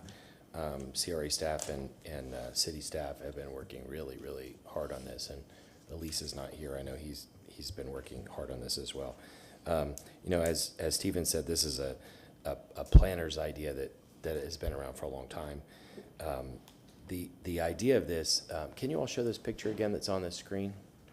These are pictures that just an AI app I have on my phone developed. And what I put in was 4-story buildings with coffee shop and grocery store on the bottom on 4 corners. And so each neighborhood might have a texture or style that would look different than this. The idea is to put a little bit of density, not a 20-story building, but a 3 or 4-story building, more than just a 1-story building, but probably not more than 4 stories. There could be affordable housing on the top of some of them. There could be offices on the top of others. But the idea really is to do 4 corners. It's very different than a corridor. Think of a corridor, I had some pictures last time, but think of a corridor like Dale Mabry or Florida Avenue. We need concentrations of this, so we're not looking to go through neighborhoods and redo everything. The old way that CRAs looked at things was, let's save up a lot of money and subsidize one big developer to go in. These are a lot of little projects where we can support little entrepreneurs and little property owners and little restaurants and little coffee shops and bring amenities that people want. Instead of driving across town to go to a grocery store, you hopefully could walk a few blocks and get eggs or milk or bread or whatever you want. But it adds to the pride, hopefully, of a neighborhood. It adds to the identity of a neighborhood. And so we're supporting neighborhoods instead of big development. Supporting the quality of life instead of gentrification. And one way to think of it is kind of a downtown or a center of a neighborhood. And neighborhoods should help us decide where these are going to go. The idea is that it's neighborhood driven and people driven instead of developer driven. And again, it's like 4 blocks on a corner or around a roundabout like the one you showed. Again, an idea is to support small businesses. I just looked up the number. It's about half the numbers I got quickly. About half the people in the United States work for small businesses, and so the more we can help start small businesses, support small businesses. There's growing entrepreneurships. One of our colleagues, our chair, teaches people how to set up small businesses. There are great schools in East Tampa and other places that teach people how to set up small businesses. So we support entrepreneurship. Also affordable housing. We heard a line of people this morning talking about affordable housing. We can partner with affordable housing nonprofits in building the upper stories of these things. We gave an example last time. Imagine like where Jackson's Market is, there's a big piece of land. Imagine if they partnered with an affordable housing developer and built affordable housing above that. It would add that density. And again, remember, it's a concentrated area, not small concentrated area, not a corridor. We can always do corridors, but the reason why that's important is because as folks have drawn maps for transit before, and I've drawn or worked on some of them, it's difficult to figure out where the pockets of density are. So imagine a bus dropping you off in the middle of Dale Mabry versus dropping you off at Midtown, or dropping you off anywhere in South Tampa versus dropping you off at Hyde Park Village. And so Stephen put the heading in here. Instead, people talk about transit-oriented development as a justification for a transit tax. What enlightened cities do is they build transit-ready development. So we will build density in places where people naturally congregate, and we'll leave space for a bus stop and or a train stop. And then when somebody eventually gets the money to build a real transit system, we'll have places that people naturally want to go. So we're going to be transit ready, but we're not going to wait on a tax 10 years from now. We're going to start developing the neighborhood services first. And the last thing is part of this motion was to look at moving the CRA staff in. Right now we've got, I think, space over here, and we could stay there. But if we were going to look for a space somewhere else, if we bought a building, we could move our people in there, and that would add some activity to that neighborhood. But in the meantime, let's work on partnering with the private sector, for-profit, not-for-profit, and others that are looking to do this. Thank you. Any other comments? Echoing what Councilman Carlson said on the CRA stuff, I know that had been an initial way back proposal, but now they're in there for free space.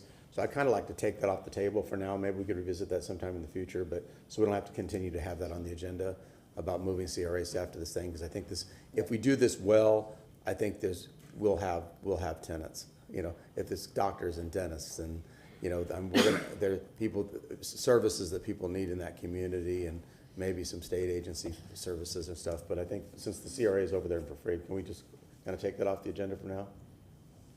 You need his permission to do that. Well, because it's a continuing thing. Leah, what I was just saying is, if we have free space here and it's working, that's fine. I don't know how long that space is gonna be available. And so I don't care if we take this off the table, but if we were gonna move, I think we should move to a place like this versus just any random office somewhere else, because then we would be a part of a project that's helping to promote a neighborhood. So I just move we take that off the table for now, and then we have to come back and revisit it in the future, so it doesn't continue on the agendas. Thank you so much for the great discussion, and really what I heard was looking at our next steps and seeing how we could pursue our own developments, and we would love to bring some projects to you that have a vision very similar to this and how we can get it done. And, you know, just want to emphasize that we have the development and economic portfolio is so strong. Thank you so much to Director Benson and the entire city planning team. They're providing these services in-house and in kind, so we don't have to spend it, because we know our community and we're listening to what they want.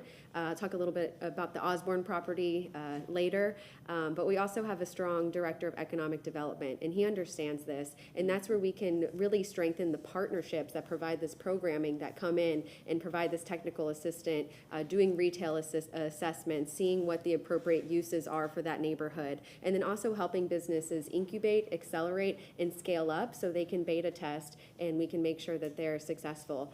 So we really look forward to bringing you back more on this. My understanding is this is being received and filed, but it won't be the last time that you hear it. So we are going to come and bring you some ideas, to bring you partnerships. Okay. Can we have a motion to remove this from the agenda? We have a and motion then we'll by bring it Board to Member you. Clendenin, second by Board Member Vieira. All those in favor? Thank you. And just want to thank our board member Carlson for bringing this up and recognizing that there's small projects that start to create a ripple effect for community impact. So look forward to partnering with the community. And if you're a developer in these areas, give us a call, and we want to partner. So thank you so much to our staff. Did you have anything else to add before we close out? And if it's okay, we'll start to move into our guest presentations. It is 10:40, so we are doing pretty good on time. Ms. Orr, did you want to introduce our guest presenter? Thank you so much. Appreciate it.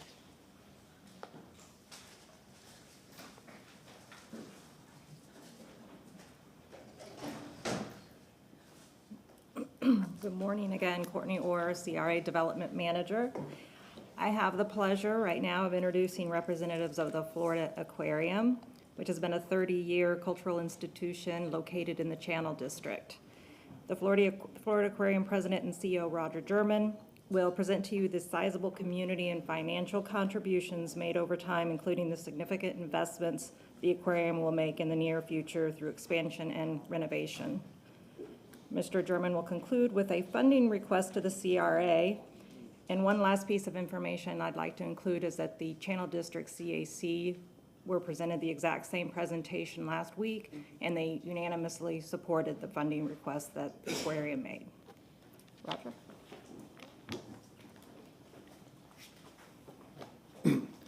Thank you, Courtney. Good morning, Madam Chair. Good morning, board members. Thank you for the opportunity for us to come before you this morning and seek some support for your Florida Aquarium. Now, how do I do we have a presentation we'd like to pull up real quick. You also have, what do we want to give Mr. Massey? The copies of our presentation as well. Give us 1 second.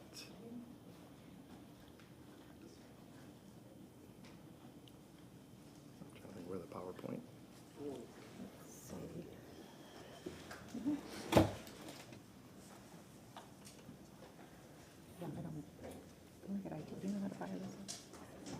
sir. Do you know how to get this up? Can we have the aquarium presentation up, please? Thank you, Mr. Okay. We're pretty quick with it.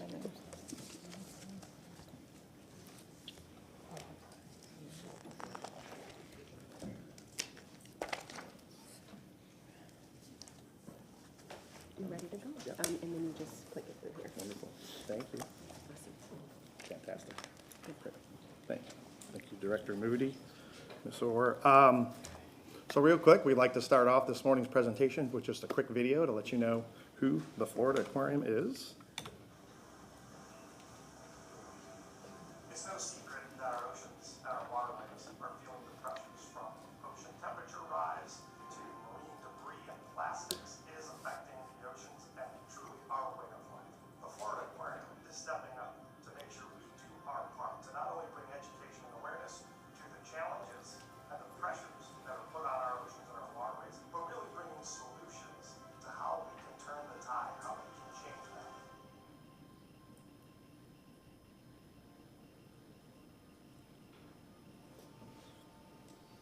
Florida Aquarium means hope. It's an organization that is committed to making the world a better place. It's an organization that is providing hope for a better future for marine life and a better future for us.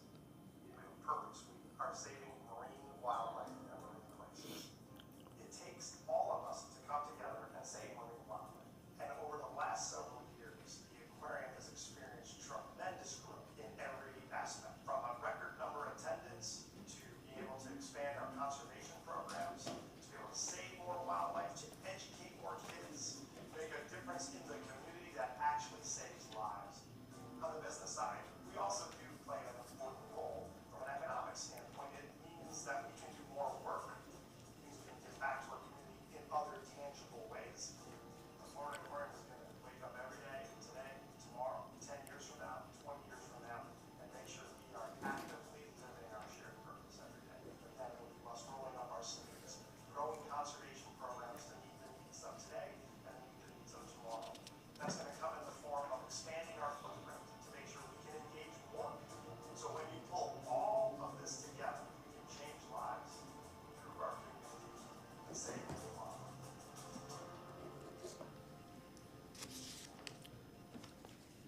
So that gives a little insight of just where we are at today. But when you look back in the past, I think we all know that in 1995, this nonprofit opened up really to be the economic spark to not only revitalize the downtown area it was located in, but really contribute back to the brand of Tampa and the region itself. And are we a success or not? I think we believe we are. Many of us do. And the Tampa Bay Times, at our 25th anniversary, clearly pointed out that the Florida Aquarium is a success story.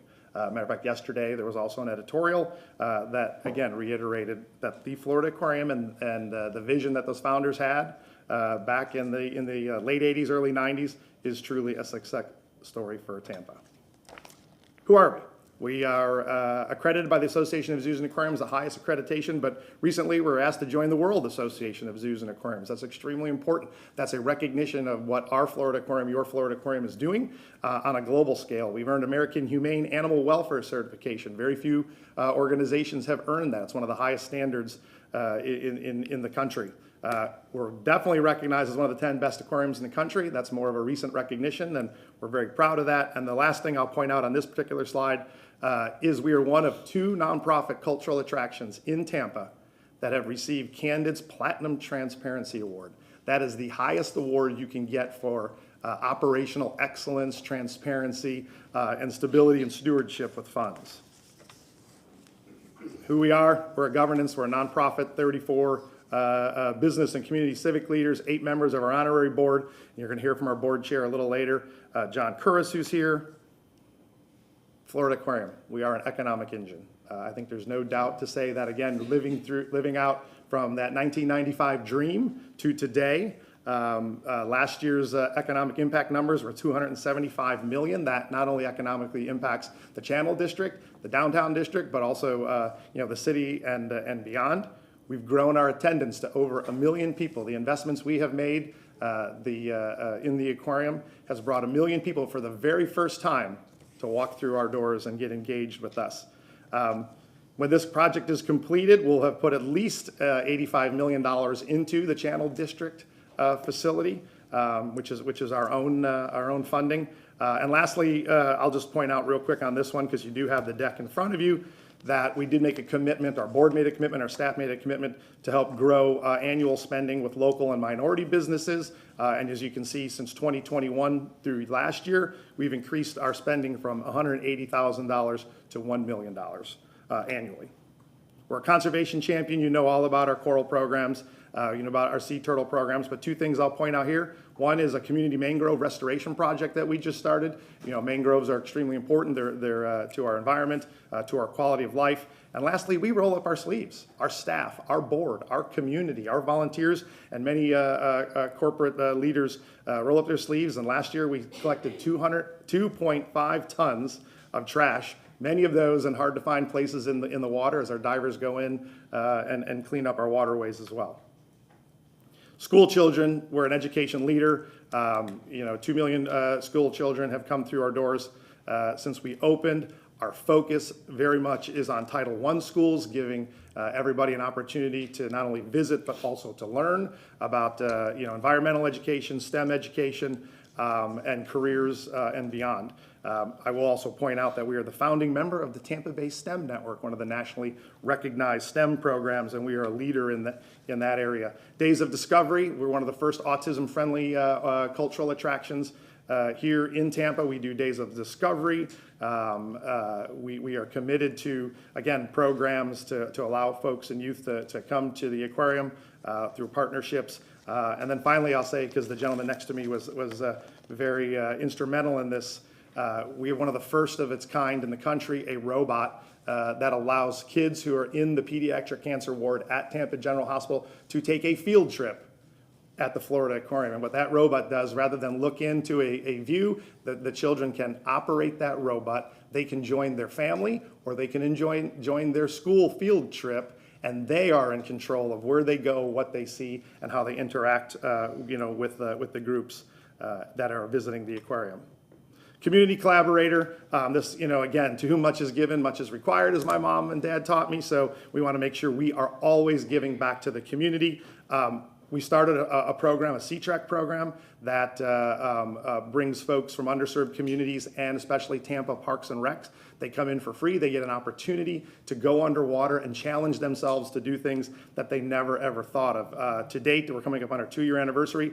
We've had 800 participants in that particular program. The board launched a community advisory committee a few years ago, where we bring folks from the community that represent our diverse culture and nature, and make sure that we are being responsive to what our community is asking from their Florida aquarium. And lastly, on this page, I'll just point out that thanks to the partnership we have with Bank of America, we're in the middle of a project with a community resilience task force that is working closely with the community members from both Sulphur Springs and East Tampa on how to address some of the environmental resiliency issues and problems that have been there for a long time. And we look forward to coming up with a report and an action plan of how the Florida Aquarium can help drive those important changes. Community collaborator, again, we do a lot of wonderful programs in the community. The one thing that I would like to point out is, we created a program with the Hillsborough County Public Library and the Discovery Pass program. What does that mean? That means we put passes in libraries, so you can go in and you can check out a pass to come to the Florida Aquarium for free. It's a great program. It allows access to the community, and we target certain neighborhoods to make sure that they always have access to their Florida Aquarium. So let me give you a little quick on the project background. Why are we doing that now? Why is now the right time? Why are we here before you today? Public demand for the Florida Aquarium has never been greater, and it's going to continue to grow.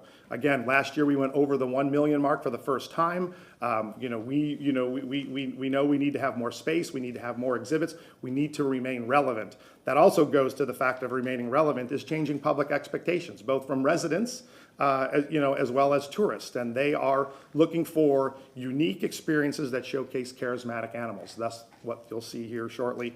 and why we're doing this project. Lastly, I'll say just from a paid attendance, why attendance? We have a philanthropic arm as well, but our paid attendance supports 53% of our conservation programs and 40% of our learning programs, including our Title I initiatives. So you can imagine, we want to make sure that margin funds our mission at the end of the day. Project overview, I'll go through this really quickly. Basically, Florida Aquarium is our first major animal-focused exhibit expansion since we opened in 1995. It covers a lot of ground. Morphed was our very first project. So the $45 million project we talked about is already underway. Morphed opened up last year. It's been a huge popular success.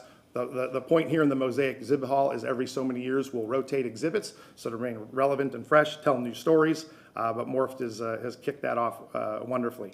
A mezzanine gallery renovation. We're going to expand kind of our touch habitats. Some of the things we want to focus on as well as ADA accessibility, making sure that all of those programs where folks can get a chance to touch and upgrade and update the current exhibit that's there. Also kind of gallerize it, give a little more context to visiting the Florida Aquarium. And there's some ADA improvements that are part of this project as well, from elevators and a few others. Imagine when you have a small elevator and you have 1 million people plus coming in, we need to do a few upgrades there. Pacific Puffin exhibit, real quick, 2-story puffin exhibit. Will it be the only puffin exhibit in Florida? Again, this is something that we talked with our residents, we talked with members about, and we've talked with folks, in the tourism industry about what would attract folks to keep coming to the Florida Aquarium, attract folks to see, residents to see their Florida Aquarium as the best in the world.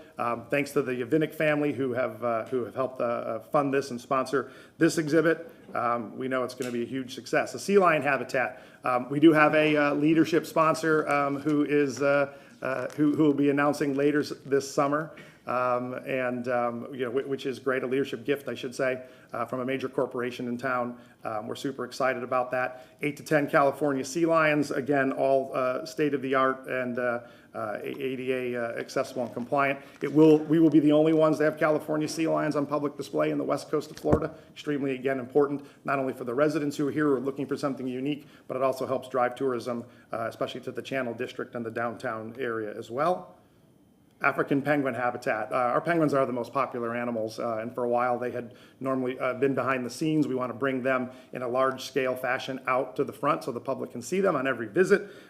This will be an amazing, unique experience that no one has seen in the zoological community. And what's also really special about this one, it allows us to grow our population and really get more involved with the species survival program, of this endangered and endeared bird.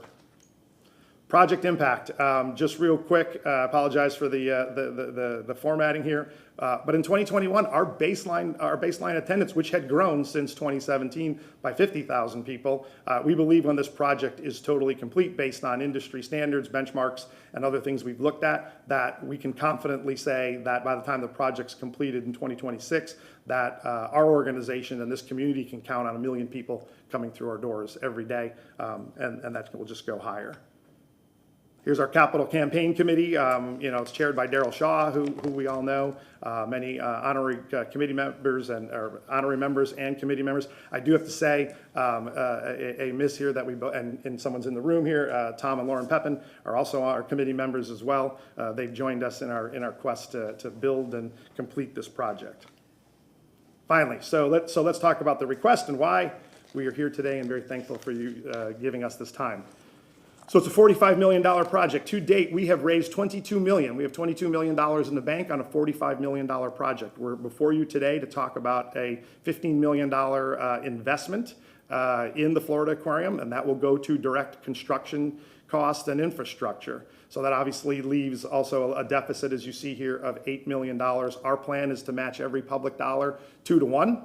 And that $8 million, I will say to the CRA, we have a line of credit to be able to cover that. So confidently say, well, there is $30 million that we have secured. But what we'd like to do over the next few years while the project is also fundraise against that so that we don't have to tap into that line of credit. But I can look all of you in the face and say the Florida Aquarium has $30 million. We're seeking 15, a 2 to 1 match, and we will make sure that this project is completed. Lastly, from the presentation standpoint, what is the CRA investment in the Florida Aquarium? We want to make sure that we are aligned not only in supporting the city, goals, but let's talk about the Channel District, which we are a proud neighbor of. We have an increasing attendance, has a direct economic impact, supports the business of the Channel District, as you know. This allows the aquarium to meet our increased attendance growth. Paid attendance, we talked about a little bit earlier, provides learning, conservation, and community programs, support for that. And lastly, I think going back again to what the founders thought of through today, a thriving cultural anchor strengthens the Channel District brand and increases neighborhood work-life play priorities and encourages private and public investment in the neighborhood. I think there's more that this investment will align with, but at least 3 of the goals of the Channel District Community Redevelopment Plan are supported through this investment as we move forward. So with that, let me just turn over to John Corus, who's our President and CEO of Tampa General, but also our board chair, for a few remarks, and we'll conclude our presentation. Thanks, Roger, and great job as usual. Thank you for your time. I'm really before you to represent hundreds of volunteers that give their time, give their talent, and give their treasure to the aquarium. I happen to be the board chair now, and someone will take over eventually, but I'd like to share just a few remarks. On behalf of the 34-member board, thank you for letting us present our fundraising request today. Ladies and gentlemen, the Florida Aquarium has never been better. Despite early struggles, today the aquarium is in the strongest financial position it's ever been. Our learning, our conservation, and community impact is felt throughout the neighborhoods and around the globe. And our management team is literally the best in the business, led by Roger. What started as a dream in the late 1980s is now a reality in 2024, as our Florida Aquarium is recognized as one of the preeminent aquariums in the country.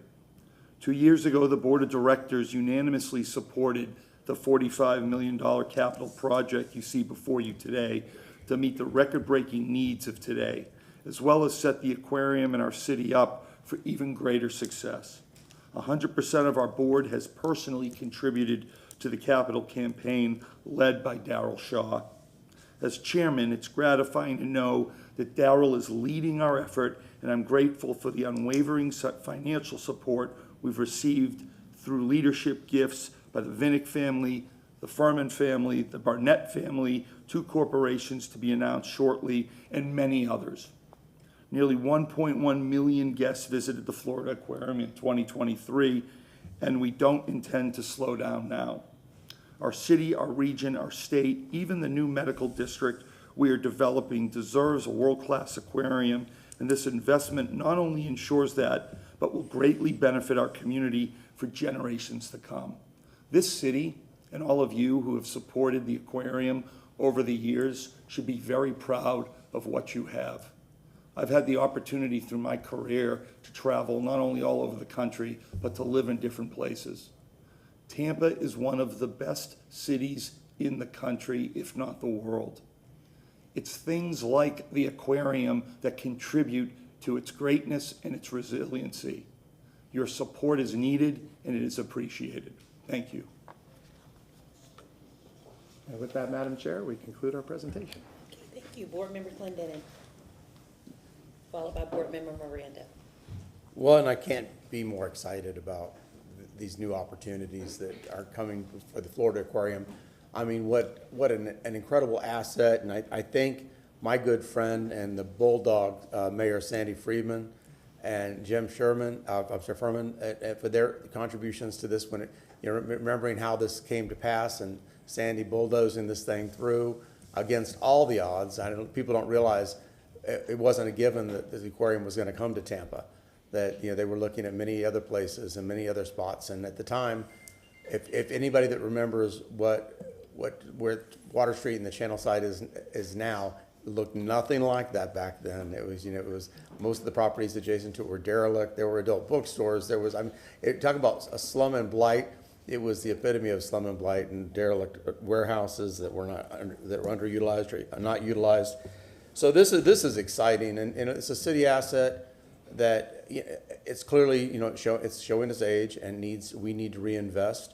And honestly, Roger, I think you've done such a tremendous job in your leadership of being able to build that attendance that you've been able to build without the investment that we're making now. So you've been able to take this aging asset and really on bubble gum and shoestrings and masking tape, be able to really put together, you know, a winning format that you've driven attendance and what you've done with the community and outreach into these, again, with the disabled and with the underprivileged kids, integrating it into these experiences that they would not have been able to have, not just if we hadn't had this program, but if we hadn't had the aquarium itself. I'm happy to support this. I'm really happy to support this. And I'm really glad to see that, one, you had the leadership to be able to bring to the aquarium the vision to be able to keep it a viable asset and to make it part of one of the beautiful jewels in our crown of Tampa. Thank you. Board Member Miranda. Thank you, Madam Chair. Again, following my Councilman Clendenin, let me say this. Freeman sat right here where Mr. Vieira is at. Oddly enough, I sat right where I'm at. When this thing came on, it was open prematurely. It wasn't quite ready to get open, but we had to because Freeman was coming in, leaving, and Greco was coming in 95. So it happened that I got elected in 95. And I remembered pretty vividly what it was, 95 and prior to that. I tell you how it was. It was miserable. There was no one downtown. The stores mostly had all closed. The department stores, all of them. We had maybe 600 people, and they were in jail, in the county jail there, Morgan, somewhere south of here. North of here, I should say. And when you look around, the convention center was losing millions. We didn't have a convention hotel. We had some hotels that people didn't want to come. They wanted new stuff. Hotelers don't want to go see a city that has nothing. And that's what we had, nothing. So how's somebody going to come to the hotel when we have anything to offer? We had a sidewalk crew that we finally got rid of, and that crew used to roll up the sidewalk at 6 o'clock in the evening and put them back down at 7 in the morning. That's all we had.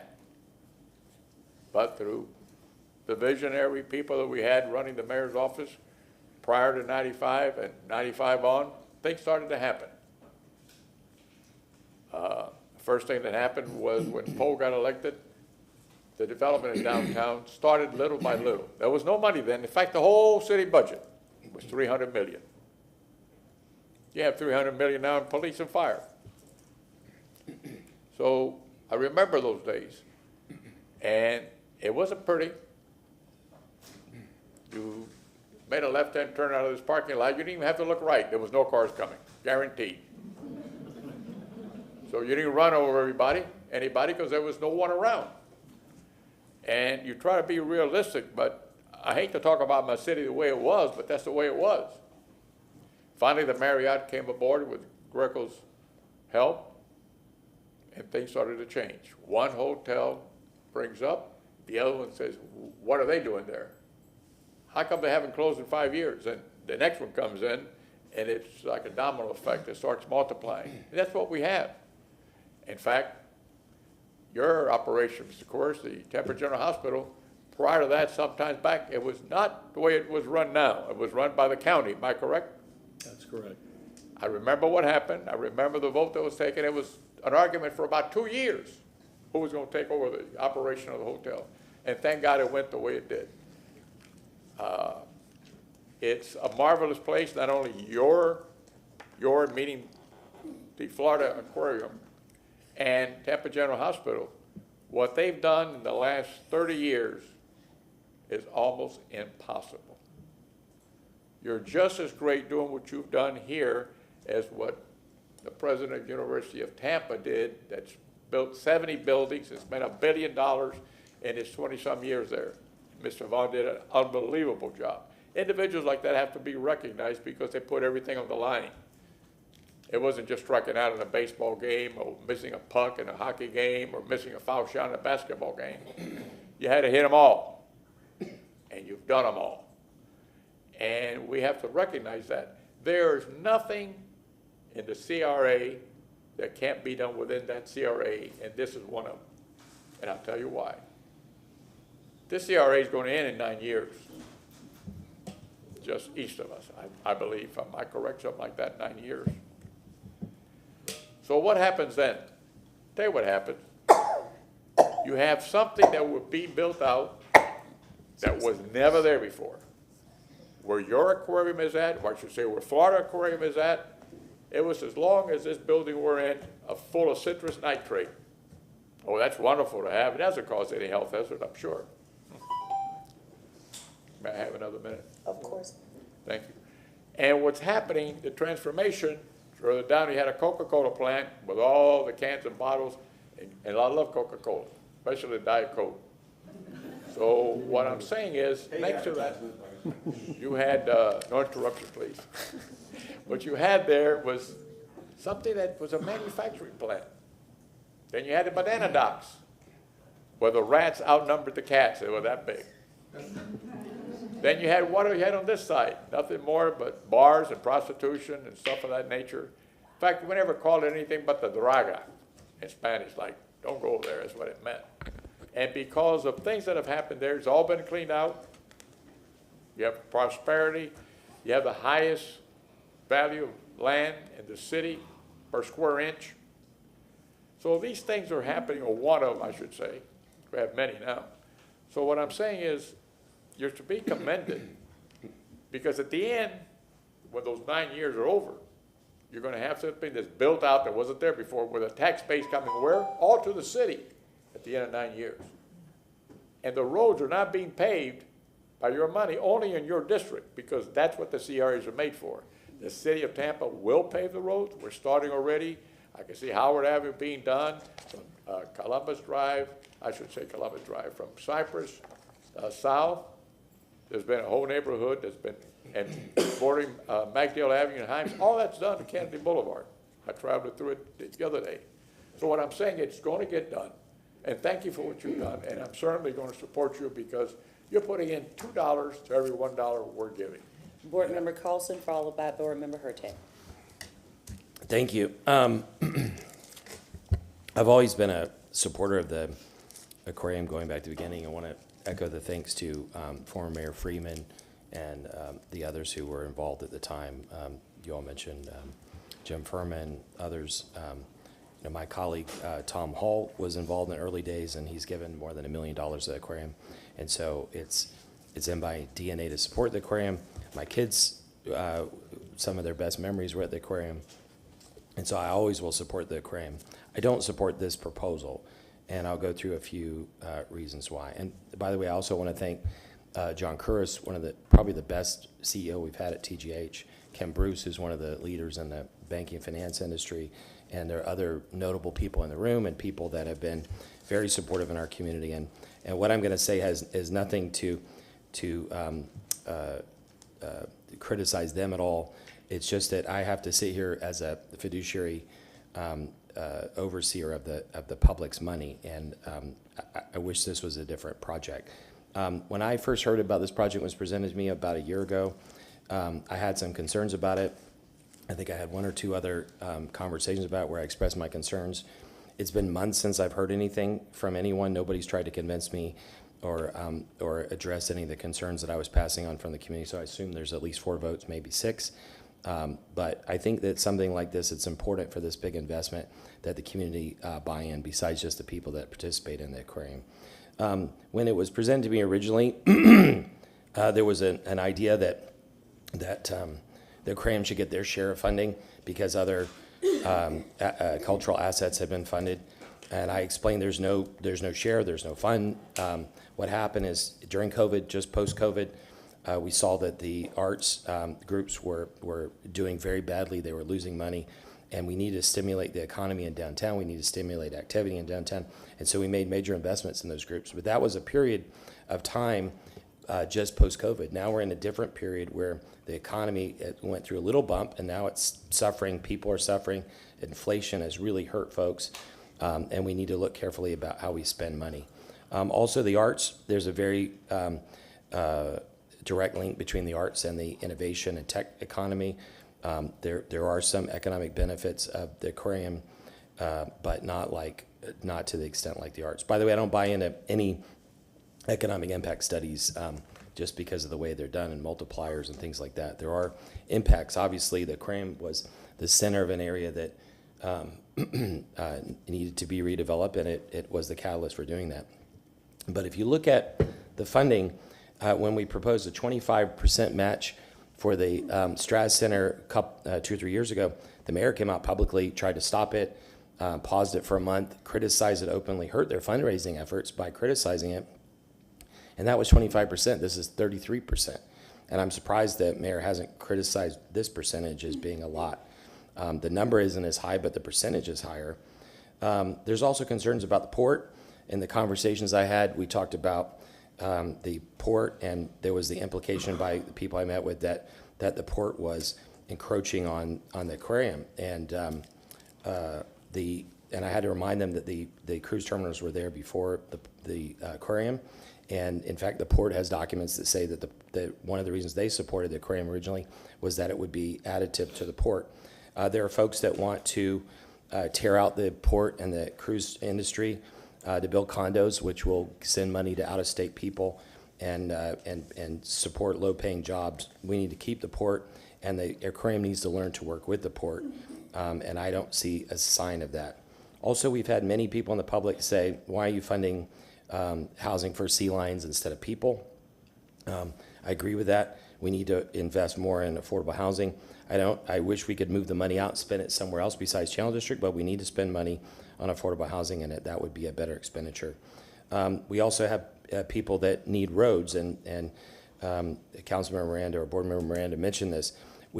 To spend on roads outside of Channel District, we'd have to move the money out. But the test we have to make on funds is if we stand in front of somebody whose roads are falling apart, we have to tell them this investment is more important than their roads. And I don't think it is. I think it would be better to move the $15 million out. So my thing is, I say yes to the aquarium. I fully support the aquarium. I don't support this particular proposal for $15 million for sea lions. Thank you. Board Member Hurtak, followed by Board Member Vieira. I just want to say that the aquarium itself has been a wonderful asset to the community.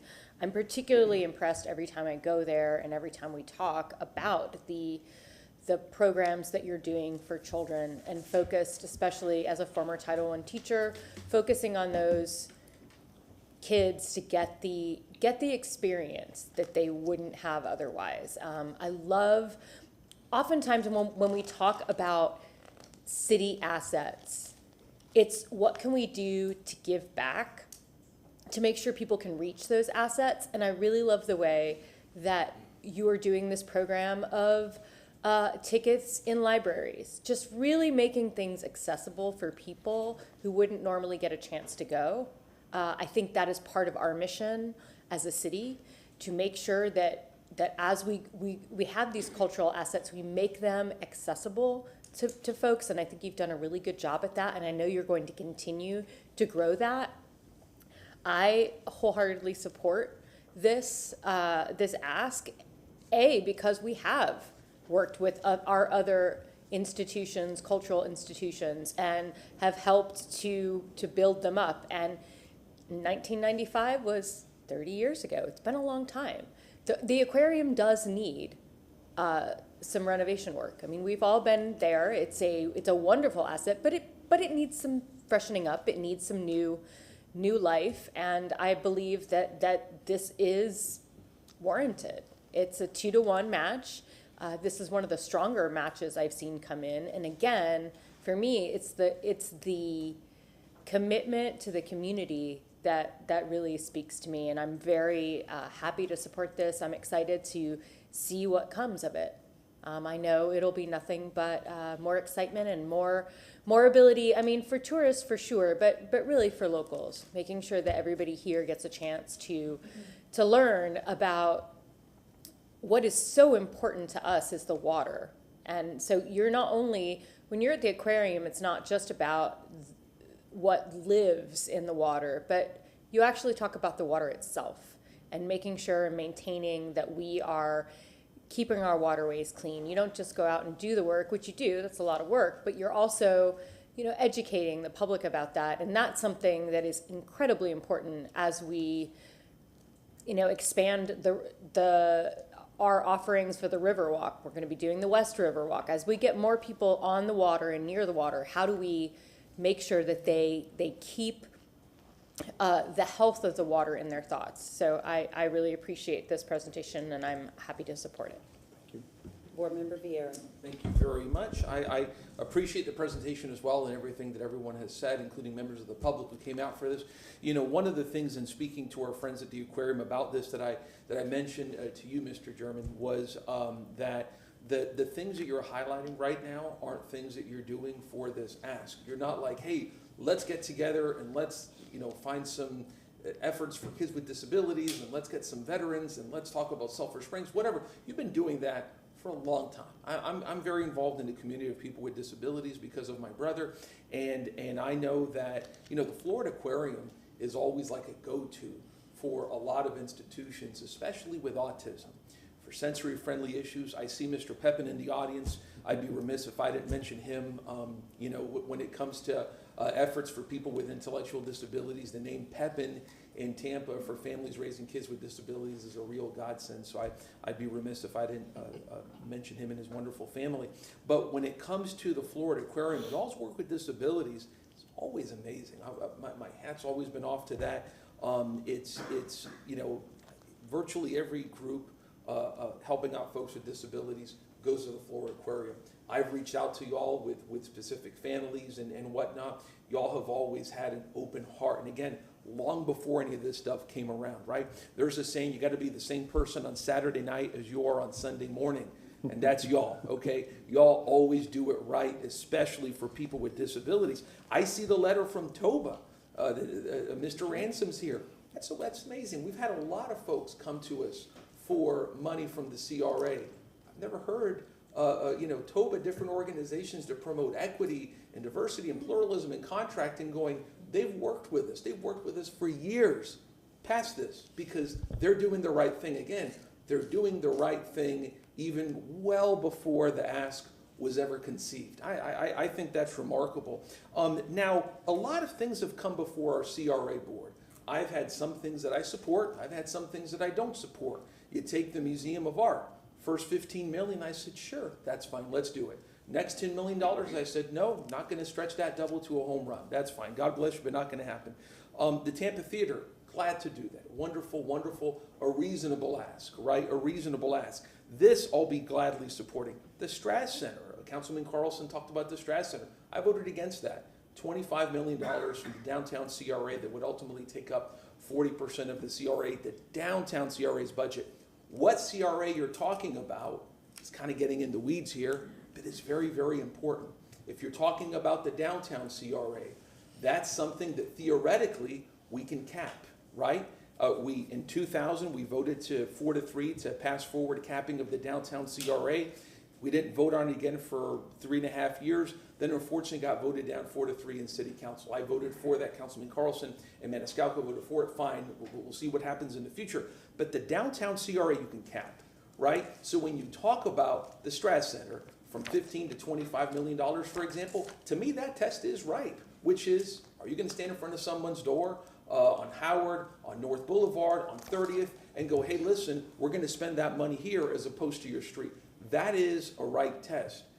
Channel side, it's not, right? Because CRA has decided that it's impractical to cap the downtown, the channel side CRA because of all the funds we'd leave. It's distinct and different from the downtown CRA, so I don't think that test is applicable here. You take a look at the amount at issue here, $15 million. That's a reasonable number. That is a reasonable number, not going for a third or whatever it may be, a whole lot of the channel side CRA. It is a reasonable number. But most importantly, the work that the aquarium does, the Florida Aquarium does, benefits all of the city of Tampa. Every single school, Councilwoman Hurtak talked about that, Title I schools as a former teacher. Every single school brings out kids to the Florida Aquarium. It's an enriching experience. It's something that's accessible to everybody, But again, as a person who's very involved in the community of people with disabilities, I wanted to speak to that unique issue because in the community of people with intellectual disabilities, autism, et cetera, the Florida Aquarium has always been seen by a friend years before this ask was ever made. Again, same person on Saturday night as on Sunday morning. So thank you, and glad to vote yes. Thank you. Okay, I guess, anything from you, board member? Sure, thank you very much. Board member Maniscalco. Yes, ma'am, thank you. I'm happy to support this. I know what a crown jewel the Florida Aquarium is. I enjoy it personally, my family enjoys it, the community enjoys it, visitors enjoy it. The economic impact, you know, it came, as Councilmember Miranda mentioned, it was built at a time where it was not like that in that area. And now you see the growth and the continued growth. Now we see the expansion of this. But again, it's a major community asset. It's a beacon for those that come to Tampa. It's another institution that's highly respected. And I'm going to be supporting this. Thank you. Well, thank you for the presentation. As we wrap up, I, as an educator, it's very difficult for me to turn a blind eye and say, no, I cannot support this. The things that you do for students in Hillsborough County Public Schools and even probably our private and charter schools is just exceptional work. It is very evident. It didn't start yesterday. It's been long-term. It was actually one of the places I could afford to take my kid, who is now 34. The thing that really stood out to me in your presentation is over the past 3 years is your increased participation in supporting local and minority-owned businesses. I'm glad to see that. I want to point that out. It's an 80% increase. Obviously, that equates to the leadership or something had to happen. Somebody had to have a serious conversation so that we don't have to tell you that you need to start benefiting the community. So great appreciation there. The Star Trek program, seeing minority kids get into the water, I know firsthand that is something that we're not, actually accustomed to outside of a local pool. So, getting them involved in marine and activities that bring them closer to water and sea life, I think is just something that can lead to career opportunities for the minority population. So I appreciate that. And just knowing, happy to be a part of the Community Resiliency Task Force over in Sulphur Springs. I've been sitting on that committee for several months. Knowing the sincere approach for community engagement there is greatly appreciated, and I will be supporting this project as well. Thank you. Madam Chair, move item number 4. Second. Okay, so we have a motion by Board Member Miranda, second by Board Member Clendenin. All those in favor? Aye. All those opposed? Nay. Motion carries. Great. Thank you. Thank you very much.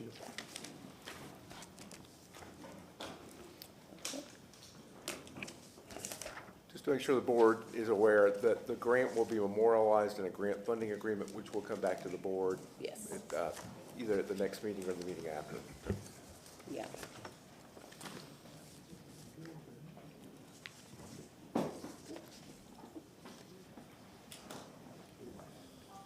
Washington Street participants, I believe.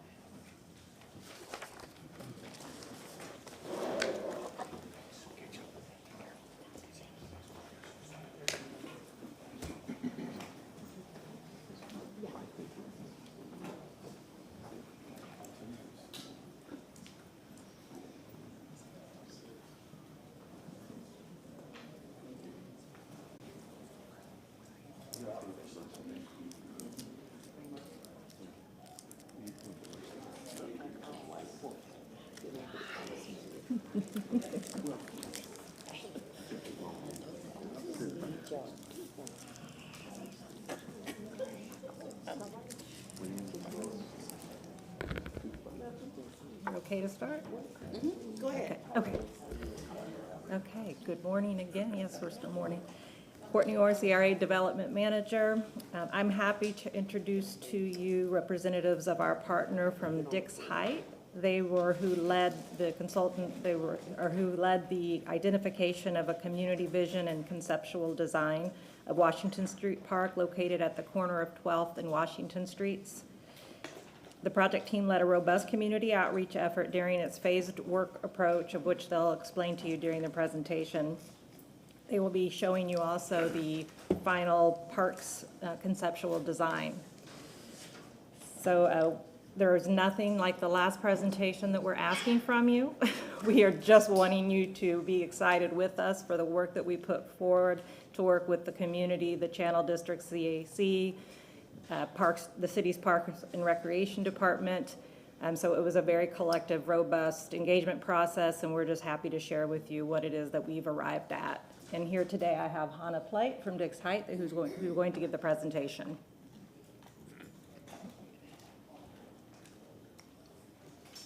Thank you, Courtney. Hello, my name's Hannah Plate.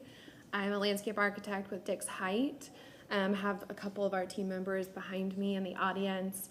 We're from the Longwood area in Florida. And let's see, I am going to just share with you our accomplishments that we've made to date on behalf of the residents of the Channel District. So our stakeholders on this project were the Parks and Recreation Department and the Tampa CRA Channel District, as well as the CAC and the residents at Broad.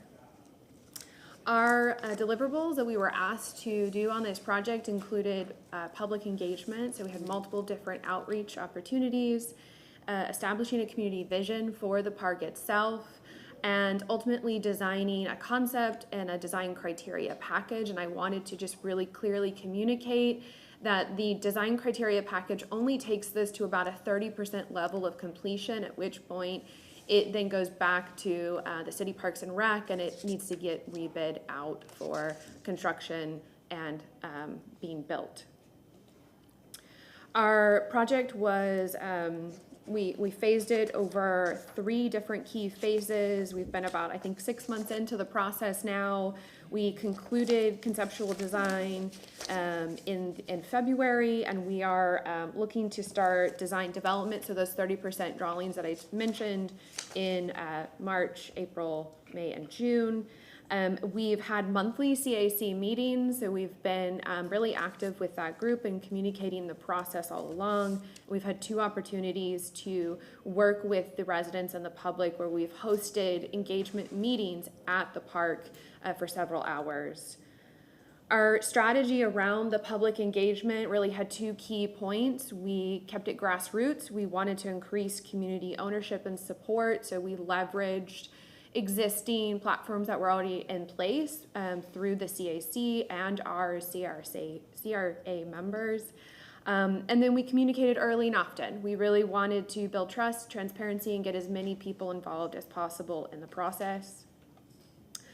Our engagement output that we had several notifications to the public. We created a Project Engage website. We had social media posting on every opportunity that the public could come and participate in the process. We also released mailers, business cards, yard signs, digital displays, leading up to our 2 public workshops that we had in the park. And we released a public survey early on in our discovery phase of the project. And then if you attended the workshop itself, you were often greeted with workshop packets and engagement activities. The dream that we heard from the residents in the area was to create a vibrant landscape that allows all residents to engage and gather and feel safe, connected socially within this urban fabric of the district. I want to explain a little bit more what that dream means. Our team took a holistic approach to what we call our discovery phase, which is just understanding the project, understanding the community and the needs and desires for the park. And one of the things that we identified is that the district is about 156 acres. And only 2.6 of that is dedicated to public parks. There are actually 3 identified here. And majority of what we call a park anchor, so the driver for going to that park, is around having a dog and going to a dog park. And so we realized this was a really great opportunity to ask the residents if they wanted a little bit more variety in the parks that were being offered and provided to them as residents. So we took some of our discovery back to the community early on in our first workshop that we hosted. This was on a Saturday morning. We had a couple key findings from the conversations that we had with the public. We talked about parks and open spaces within the district and that it only makes up about 1.66% of their land and what that means to them. We talked about maintenance and management of the parks that they currently are being provided, and then a balance of people-forward activities and getting some more program involved that was more multi-beneficial, flexibility of use for community-wide events. We collected a lot of data. I'm only able to share a little bit of that with you here today in this presentation, but our job was to go back and organize that data and try to really understand what the community as a whole wanted. One of the key findings that I wanted to point out in our public survey is that we asked about possible amenities that you would want to see. Again, talking about the variety of park offerings. The top 3 items that we got were around shade trees, green oasis, and landscape enhancements. The bottom 3 were around active recreation. And something that really stood out to us is that the dog park facility fell below the middle line, which told us that there really was a balance that we needed to strike here for this park. And then in terms of what kind of events would the residents like to see? There was a big outpour for markets, seasonal events, arts and craft pop-ups, and just having things that were more neighborhood focused for the community. So what we did as a culmination of all of our discovery-related processes, we created criteria that sets a foundation for how we're going to respond to that input through design. And these were the criteria items that we established. Some of them I've already mentioned, but we also added livability and safety, as well as connectivity to the community. So once we did our discovery phase and that first level of public engagement, we then entered phase 2 of our work, which is conceptual design. We landed on 2 concepts that I'll share with you today. And I want to say that both of those emerged from one single inspiration, which is this community shoals concept. So we were inspired more by natural history of the area. We looked at oyster beds that once originally lined that portion of Channel District and how they could be a metaphor for adaptable, dynamic communities. So we were inspired by their form, their patterns, their texture, and we decided to select materials that would reflect that. So things that are a little bit more natural and organic, have a little bit more texture to their quality. For art and architecture that we're suggesting for the park, that it would be organic, dynamic. We're looking at integrated forms and natural materials for our seating, both to help with just maintenance and management of landscape, but also to bring in that natural quality. Having engaging and transformative light installations so that there could be more use during the day for that park. And then looking at a variety of program, as I mentioned, something that's a little bit more people forward. This park is centrally located within the district, and a lot of the residents here view this as their neighborhood park. So the concepts that I'll share with you, I just want to keep you in mind, they have the same design, sort of style and character. Where they vary is in their program between people forward and having a balance. The first concept is oyster. So in this, the park anchor here would be one central open lawn space with variety of different spaces surrounding it. We have on the corner of Washington and 12th a piece of architecture that we would like to have for events. This is at grade, so it's ADA accessible. There's also a smaller stage toward the back mixed use, the Sky House piece of property. And then a lot of variety of seating along the edge of 12th and Washington to help activate that. In addition to the concept, we also did some studies on activation. So how might that park be used a day in the life? So just daily use. And then we also looked at how might it be used for an event. And then we were able to share that back with the CAC as well as the Downtown Partnership and get some feedback in on that. Our second concept is the perch. In this one, we strike the balance between people forward, but also maintaining the dog park that's currently there today. It's roughly the same size, but by configuring it linear and along the back edge, we're able to maximize the main art anchor for this park, which is a plaza condition. And it has a lot of the same components. Just want to point out at the corner of Washington and 12th, another piece of architecture for performances, covered structure, and then a lot of variety of seating along 12th and Washington. And then we did the same level of study of how might this be used daily, how might this be used at a market event, and again, coordinated back out with the CAC and the Downtown Partnership to get their input. We then took this back out to the public. We had a second workshop at the park. Some conversations and key themes that emerged from that was ongoing conversations around maintenance and management of the new park designs. How might this be activated, and it needing to be really publicly led activation. We talked a lot about the dog park and maybe even incorporating some informal play with some comments we got back. And then opportunities for local identity and culture. This was really expressions of art that they were looking to have in their park. We quickly just summarized some of the input that we got on each concept that we provided. We asked the community to express what they loved about it and what they'd like to change. These are organized by the frequency in which we heard it. So dog park continued to be a really high subject for the residents and discussing how it would or would not be provided within the park spaces. Again, here's for the perch. Dog park was also top on the list for this primary concept. We also asked the residents to vote. We said, okay, if you had to make a decision today, what would you like to see us carry forward with your recommendations of what you love and what you would like to change? And the concept that was selected is the perch, which strikes the balance between maintaining the existing dog park while providing a more people-forward outdoor sort of courtyard space along 12th. I just wanted to kind of highlight who we spoke to in this process with our stakeholders.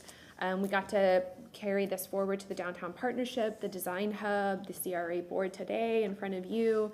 We've had lots of conversations with the city of Tampa Parks and Recreation staff and facilities and maintenance team.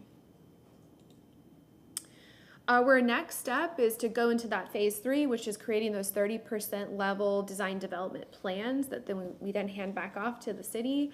And some of the things that we'll be looking to refine from that selected concept is the dog park size as well as that plaza size. So striking that right balance between the facilities that are being represented in the park and looking for opportunities for activation and play, local identity and culture. So looking for opportunities for that art to be installed. We'll refine the concept and then deliver that to the city, and the city will use that to go back out to bid. So I just want to say thank you for your time and invite any feedback that you'd like to provide to our team. Board Member Clendenin, followed by Board Member Hurtak. So whoever thought it was a good idea to eliminate or reduce the dog park, I think we need to buy them tickets to South Dakota. So how did we get here? Because I mean, it's not that old of a public space. And so what was the catalyst for wanting to spend money on this redevelopment of this park with so many other needs? In other words, because I know I've had conversations about the need to acquire other properties in this area to provide green space. So why are we investing in this relatively decent, nice park instead of investing money in buying more space to be able to increase that pitifully low number of public available property? I'll take that, and if the manager or has anything else to add to it. But you did at the last meeting encourage us to look for land to use for the purposes of open green space in Channel District, and that is the CAC's main priority. So we're doing just that. And this has been a project that has been in the works, but really what we heard today is making sure that the park is oriented around the community with a lot of the development that's been happening. But most of all, how can we activate it? It's not a very highly used park, and it can be activated for more community purposes. So we saw different I'm couple there all different the time, designs. and there's always people there. I mean, it's always full of people. I go to that park, you know, I do utilize that park. Plus, there's a bar right next door. Yeah. So it's like, but yeah, I mean, it's a nice space. I mean, I thought it was well designed. It's integrated. I think there's I know people that moved there specifically because of the dog park, you know, because they have dogs. And there's a whole bunch of Frenchies in the neighborhood, so don't piss off the Frenchie owners. Definitely Yeah. not. We could not get rid of the dog park. But from the community level, it was how to further activate it. And I know we tested out a few different innovative concepts and just wanted this to be creative and innovative. But activation I from get the it, but when we CAC. start prioritizing things, this needs to go way down the list, because we need to acquire property and increase our green space in the Channel Side district. Before we start renovating, let's start adding to our spaces. That's my input. Board Member Hurtak. I hear that. Did you have more? And speaking of acquiring land, we did acquire 810 Channelside Drive, which will be also utilized as an urban park. So items that may not fall within this park always could be considered for the 810 Channelside urban park design. Thank you. If you could put back the vote screen, because I think that shows both parks side to side.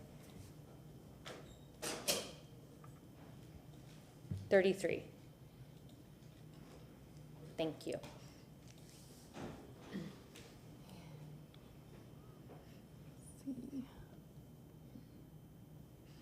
So looking at this, and thank you. Looking at this, what I noticed is the difference is the green space, whereas the Oyster, the green space is for the whole community, and in the Perch, the green space is only for the dog owners or dogs and their people. And I think that is one of the issues that I see is not enough actual green space, but also looking at how it is now, and they do have that green space and how underutilized it is. The other thing I noticed is one of the high things on the priority list was shade and usable space. And either way, the majority of, for half the year, the middle of those parks aren't going to be able to be used during the day because of heat. And so as we plan parks and consider what we're doing going forward, how do we create, not just on the perimeter of these parks, but on the interior? Is there something we can do? Is there a shade structure? Is there a way we can build like a higher arbor? What other ways can we make sure that this is something that can be utilized during the day by more people? And so those are my comments. I think I understand the community wanting to get this park more appropriate for their uses before the end of this CRA. I don't have a problem with that. I just those are the two things that stood out to me, is green space and additional shade for making sure this can be used more than just in the evenings during the summer months. Any further comment? Thank you. Is there something we need to do on this?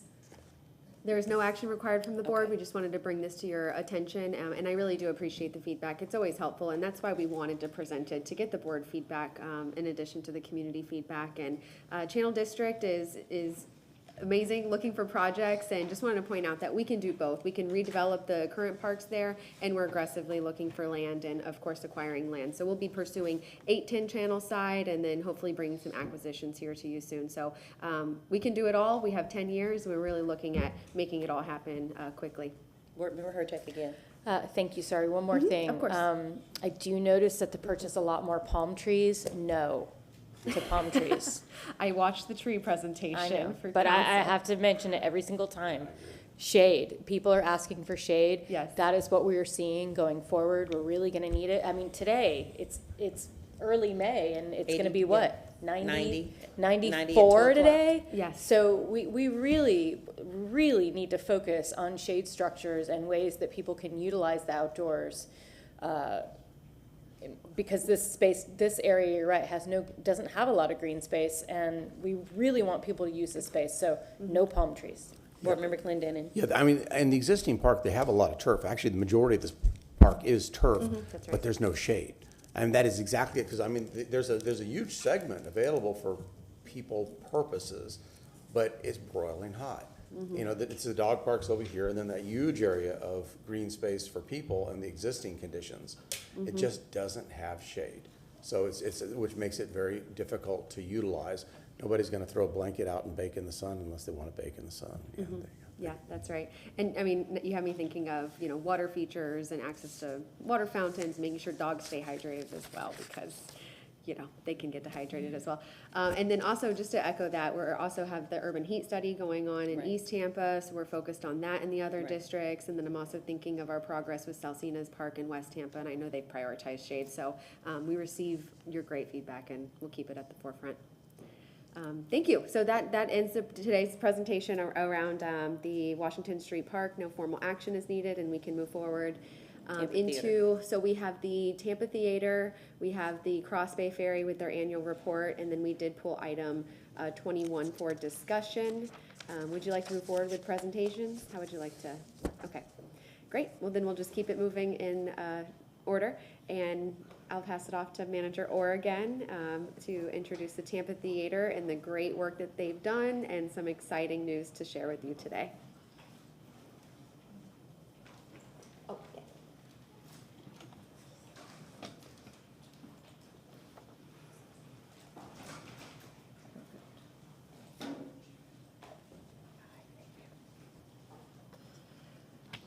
Good morning. Good morning again. Courtney Orr, CRA Development Manager. I'm happy to introduce John Bell, who is the President and CEO of the Tampa Theater.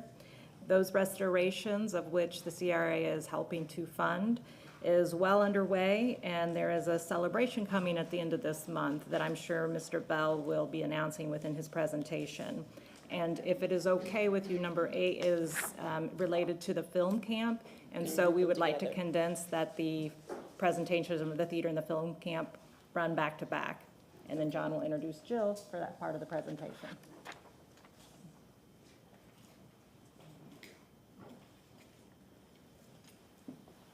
Thank you. It's good to be with you today. John Bell, President and CEO of Tampa Theater. There's a lot going on at Tampa Theater, and I'm happy to share with you some progress slides on the building of T2, the second screening room, which is going to have a ribbon cutting that you're all invited to with the mayor on May 31st at 2 o'clock. And then on Saturday, June 1st, we have an open house for our donors and members. And then Sunday and throughout the rest of June, we will be having specially scheduled open houses for the general public to come in and get a sense of what this new space is all about. But moving ahead with the presentation, I guess that's up. Is that up? Yes, go ahead. Okay, there we go. So I've got some show and tell slides. This is what the space, if you remember, used to look like. This is the old flower shop. Formerly a Butler shoe store in the 40s and 50s, was a flower shop for the past 30 years. 1,260 square feet. And if you will recall, this project, we initially green-lighted in 2019, and we thought we would be opening in 2021, and then nothing happened according to plan in 2020, so everything got delayed. In some ways, it worked out for the better because we were able to make some design changes, but this is sort of the state-of-the-art that was there. A lot of old technology and really a very decrepit, rundown space. So we did the demo in August, and we discovered at the very center of the picture on the back wall, we knew we were going to run into a pipe, the fire riser. We did not realize we were going to run into so much. So there was a little bit of redesign to work around that. But we began to make progress. November, December, a lot of the structural elements began to come into play. This is when the seating, stadium seating platforming went into the space. And by the way, our approach to this was to design this with Boston Light and Sound, which is simply the best in the world at designing cinema spaces from a projection sound standpoint. So we actually had them lay out the space first and where all of their equipment would be and the sight lines. And then our architectural engineering team designed around that. So we began to make progress. You began to see those 3 holes in the back wall. That's actually the screen wall. Those are the cutouts for the speakers. A lot of technology going into this space for projection and sound, and a lot of automation as well. This is a close-up of the terrazzo floor that we poured in the very front in the entryway, and we took the color scheme from this. The cue for that was the Florida Avenue foyer floor from the Tampa Theater, so we matched those colors to bring those over. And all along, one of our mantras was that this new space, even though it's going to clearly look new, has to have the DNA of Tampa Theater. We have to figure that out and bring over some elements. So colors, fixtures, those kinds of things were all very important to us in finishing. This is a shot showing the acoustic material going up on the back wall, also went up on the ceiling to make it as good as possible for a cinema. A lot of intricate work going on there, and then here's where we began to see finishes come into play. So this is one of the 4 ceiling fixtures in addition to the can lighting, but this is the star lighting, and you will find that same star designed almost exactly like that, hanging in different parts of the historic theater. So we began to feel at this point, okay, we've got this. We know this is going to work and it's going to look great. But the acoustic material all over these walls was difficult. I mean, if you go into any modern movie theater at a Cineplex, you just basically see carpet on the walls. We were not going to put carpet on the walls, but we did find some really nice acoustic material that met all the acoustic properties we were looking for. That's actually embossed. One of the design changes that we made during COVID was, instead of a glass wall, we went back, we consulted with Dennis Fernandez at Historic Preservation, and we're actually replicating the pattern of the doors that you find the main entrance of Tampa Theater into the Tampa Theater building, as well as the transoms and the lattice work that will be over that. So that was actually a cost savings to get away from the giant glass wall. And here you begin to see more of the finishes going in. You get a sense of what the space is going to look and feel like. So we are very excited. We know we're going to hit this opening date. Substantial completion is set for May 17th, so we're really down to the wire now, and we'll be up and running at the end of this month. I wanted to also give you an update on the planning for the full restoration, which is part of your investment. So these are the capital improvement expenses. I'll show you the income slide next. But I want to start by saying we've assembled an awesome team to work with us on this. It includes the DLR group, which worked with us in 2017. They're the designers and engineers for this. We've also engaged KPI, the local firm. The mechanicals are going to be handed off to KPI, and that's in the process now. We've got 6 members of the City of Tampa's facility management team in on all of these meetings so that they're giving us good input and advice. Ellison Advisors, Zach from Ellison Advisors is here. They are serving as our owner's representation. And then we've recently engaged a pre-construction contract with Creative Contractors to provide cost estimating services. So every time we get an update on the plans through schematic design, I think we just hit 50% design development drawings yesterday. Creative Contractors is going through and re-estimating these numbers so that we can make decisions and understand where we are and stay on track.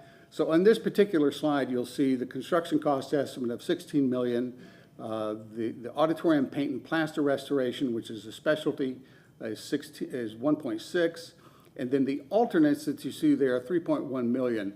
Those are placeholders for things that are still in discussion, and that number will come down. For instance, one of the big items in there is rigging and sound rigging and catwalks over the auditorium to improve the way that we deliver sound for concerts so that we can fly the speakers. That is being continually redesigned. It's now substantially smaller than it was, but we still have those placeholders. The Mighty Wurlitzer Theater Organ restoration, $800,000, is in that number. And when we get more refined numbers, we adjust these numbers. But this helps us stay on track. So counting T2, the hardened soft costs that you see there near the bottom of a little over $3 million, plus the soft costs for the work that we're doing. The capital improvement project expenses are now projected to be 27.7. We do know that that is going to come down a little bit once we refine those ad alternates. Oops. And then on the funding side, so the CRA, major commitment of 14 million.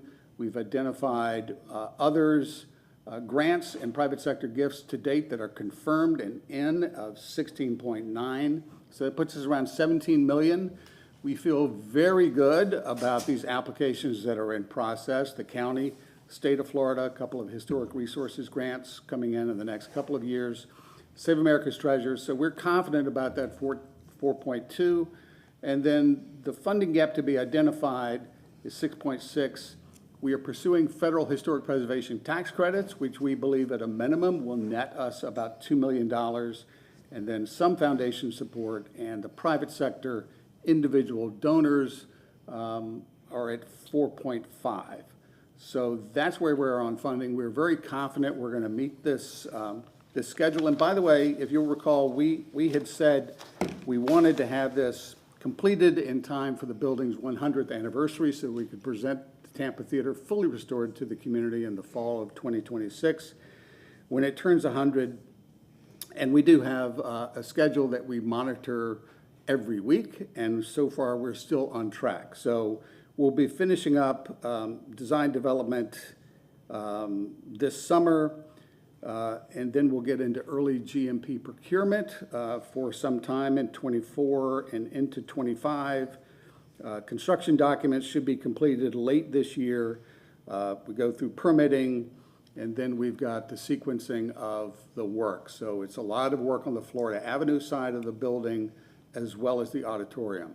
In 2026, early in 2026, we anticipate having to shut the auditorium down because the work that we are going to be doing is extensive. We have to fully scaffold the room, including a dance floor on the top so they can work on the nighttime sky. So the scaffolding alone takes about a month to build, and then you've got to turn the artists loose, and they need about 3 months. I keep trying to compress this schedule and say, can you hire more artists so we can paint faster? But we will be closed for several months, and that's why there is a placeholder in the expense budget of $500,000 to cover staffing costs while we are shut down. So all in all, we feel very good about where we are in this, and I'll be happy to entertain any questions you may have. Guido. No questions. Board Member Maniscalco. Thank you very much for that presentation. You said you'll have a grand opening at the end of this month, or was it moved to June 1st? No, June 1st is for our members and donors. May 31st is simply the ribbon cutting, the ceremony at 2 p.m. on that Friday afternoon. I can't make the May 31st. Can I come on June 1st? Absolutely. Did you donate? Yes. I'm on the board. Yes. Oh, did you donate? No, I buy a ticket here and there. No, nothing more than a movie ticket. Calls out, Guido Maniscalco. Yeah. Yep. Let me ask you a question. Is the new cinema space, T2, is that available for rent for private events? Can someone have a private screening? It will be down the road. In the summer, we're going to program it with our own programming just to make sure we've got all the kinks out, that it's running properly, but we will make it available for rent, probably on an hourly basis for private events, private screenings. Thank you very much. Board Member Miranda. Thank you, Mr. Bell. Thank you for the many years of service you've been there. I think you've been there really for 39 years. Right, and I didn't want to say, you don't look that old. I didn't want to say that. But what I'm saying is that it's a pleasure to have the opportunity, maybe for the second time, to say thank you to yourself and to the theater for, I won't go back to the Duncan years, 1970, between 75 and 79, when himself and Kathy Barger and Joe Spicola voted to make this on a 4-3 vote to save the theater for, I think it was $90,000. Man, that nighttime was a big budget, don't get me wrong. $90,000 then is like $9 million now, I guess. But congratulations to you and your staff for what you've done in maintaining and keeping. It's not easy when you have something that's that big and that beautiful to maintain it and to keep it in tip-top condition. And all of you to be thankful for that. And thank you for what you've done for the community. Thank you. Board Member Hurtak. Thank you. I am very excited about the small theater. I mean, it looks wonderful, but I also am hoping that we'll have a larger, I guess, exhibition of small films, of, you know, foreign films, of just smaller genres. So I would love if you could talk about that a little bit, because that's a personal love of mine. So I'm really excited to see what you're planning for programming, and then where can people find what the programming is? Well, our programming, all of our programming will be on simply our website, www.tampatheater.org. And in terms of programming, we have sketched out many different scenarios and ways that we can program this space. Rentals have certainly come into play, and we will accommodate those as we can. But one of the reasons that we have long wanted this second space is that currently we're opening our doors 700 times a year into one space, and we're trying to cram all of this stuff in there, community events and concerts and film screenings, and we had Brandon All-Stars were there last night for an awards ceremony. Trinity is there tonight. So we have this one space, and so it disrupts our ability to grab certain films, because distributors have certain demands about continuity of programming. So it's going to give us the ability to say yes to more things, and some of that may be specialty films that we are able to play without disrupting a concert schedule or saying no to those. So we're going to experiment. I will tell you that I've talked to many of my colleagues around the country who operate art houses and historic theaters that have added screens, and they have all told me, you can map out all you want how you think you're going to program this space, but once you have it, it opens up so many possibilities that 6 months into it, you're discovering new ways to leverage that space that you hadn't thought of before. So we will remain responsive to the community and keep our ear to the ground, but just all in all, it will give us the ability to say yes more to smaller films, to independent films, as well as being able to say yes to some larger films that we may not be able to land because we only had one screen. We couldn't guarantee that continuity, but with this second screen, we can roll it over and guarantee that continuity back to the distributor. So I hope that makes sense. Yes, thank you. Mm-hmm. Board Member Clendenin, followed by Board Member Carlson. Well, I would just say that if it's available, don't let him rent it out for Star Wars at 365. We need the big room for that. Yeah, I can just see Bill Carlson, Star Wars. I didn't know about that. Did he really do that? Oh, he's such a nerd. He is such a star. I sponsored it, and I didn't rent it, but I sponsored it. He's he's gonna. Oh, you donate. He's gonna come in. He's gonna come in. You sit on the board. He's gonna come in dressed as one of those nerds. Yeah, I said it. Okay, give me the hate emails. Go ahead now, all the Star Wars people. No, I'm having fun. One of the things that I see in the Tampa Theater, tremendous leadership. Again, you know, we saw it with Roger with the Aquarium, and you know, I know you've been there for a long time and led this project for so many years, or the Tampa Theater, and got us to where we are today. It's had some remarkable evolutionary changes that has made it really, you know, continue to be one of those jewels, and instead of allowing it to slip through our fingers. There are things that, in space-wise, that have slipped through our fingers, because I think you and I spoke when we had our meeting a year ago, maybe.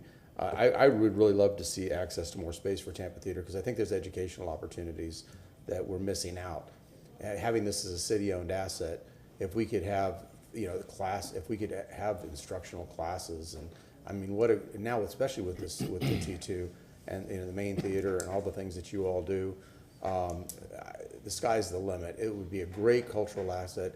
I hope maybe somewhere in the future, whether it's me sitting here for the next 3 years or the people who are sitting here in the seats after us, will look into that, some kind of acquisition to be able to create educational opportunities, get classroom space, and utilize this for the benefit of a whole nother generation of people to teach all these wonderful things that have happened and will continue to happen in this space. Thank you.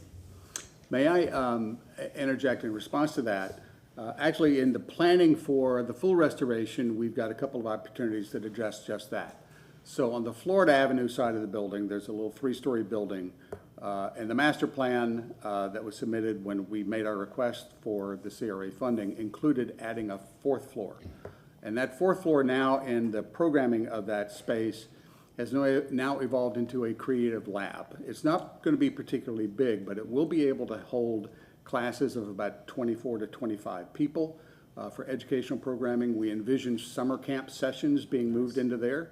And then we're also currently, one of the ad alternates in the budget is looking at our existing second floor office over the marquee where the administrative offices are, of vacating that, moving all of our offices, the entire staff, over onto the Florida Avenue side of the building in much smaller offices, but we would all be together. And then taking that second floor space, which is about 2,500 square feet, and creating a sort of event or reception space that could serve as pre or post-function reception areas, special, one-off rentals, standalone rentals that have nothing to do with anything going on in the theater. But it gives us that additional space that you were alluding to be able to host more things, particularly education programs. Outstanding. I just look at that, the empty lot behind you guys is like a missed opportunity that we weren't somebody wasn't visionary enough, or we bid on that and we're outbid by the current owner. Yeah, I know. So now it's a parking lot. Can you hear me, Jason? It's a parking lot. Yeah, but it'd be great to be able to have now that. Now you're going to get a letter. Yeah, exactly. Very good. Thank you so much. Sure. Board Member Carlson. Yeah, and just to add to that, though, it was before my time on council, but you all acquired the ownership of the entryway, right? Wasn't it like 10 years ago you didn't own that? Yeah, there was a whole convoluted thing, and we worked through that with Mayor Iorio and that administration. More than 10. And then one of the reasons why the renovation was delayed a couple years ago is the city had to get control of the underlying the land lease, under the auditorium, which I won't go into detail on. But anyway, there are a lot of big things that have happened related to that. He mentioned Star Wars. My son graduated on Saturday, so I wasn't able to go on Star Wars Day, but you had all 3 original movies. How did it go? Were you full? Fantastic. I was blown away. I did not attend, but I as I do every evening, I log in and I see what the numbers were, and I was like, wow. I mean, it was like a $15,000 gross for the day, which in movie terms is a very high number. Yeah. And the distributor actually called back and said, "Is this right?" Because they weren't expecting a number quite that big. Yeah, so I mean, you all do a great job of monetizing it. The sing-alongs are completely packed all the time. One time I sponsored, what was the sing-along? Sound of Music or something? No, the Greatest Showman? Greatest Showman, yeah, because Alex Sink was there, and she's related to one of the. Yeah. Anyway, the big question I had though is I remember when you renovated the lobby.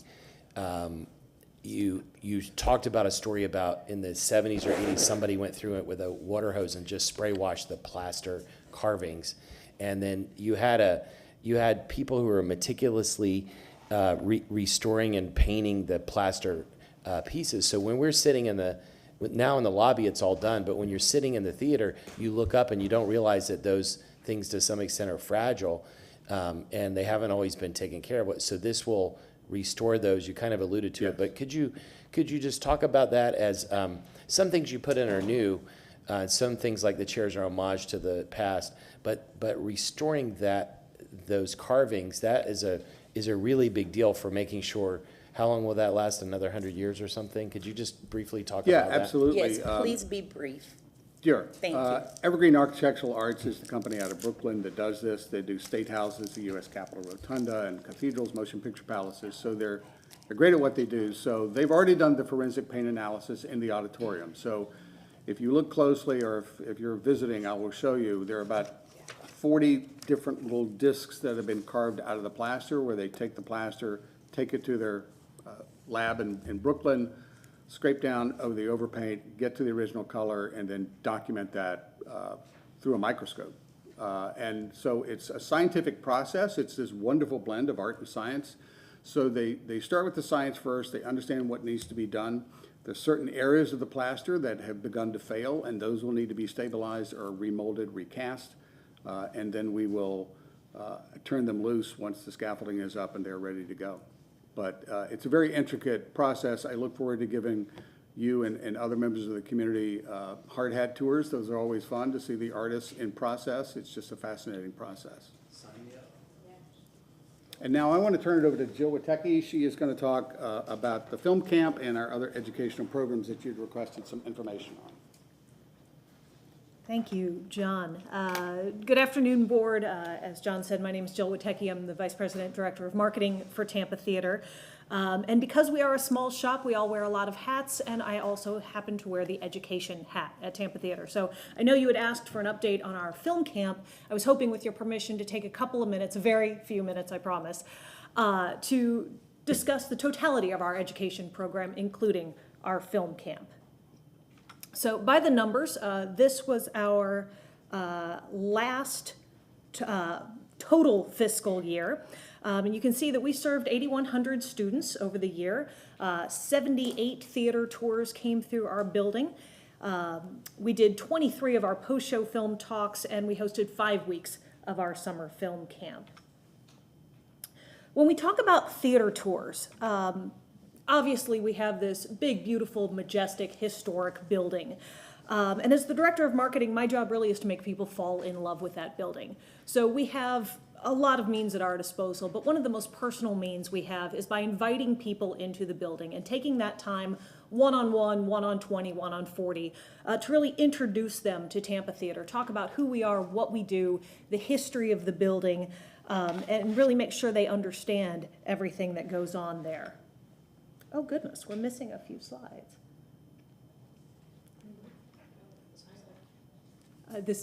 I think this is the draft, not the final, unfortunately. That's okay. Pretend you were looking at a couple of pictures of our tours program. And we actually offer 4 different tour programs. Our oldest, longest running tour program is our balcony to backstage tours. That's a tour that we offer twice a month to the public and then on demand for any private group that would like to come in. We go through the history of the building, the architecture. We talk a lot about the rescue of the building in the 1970s, and then move into our programming today.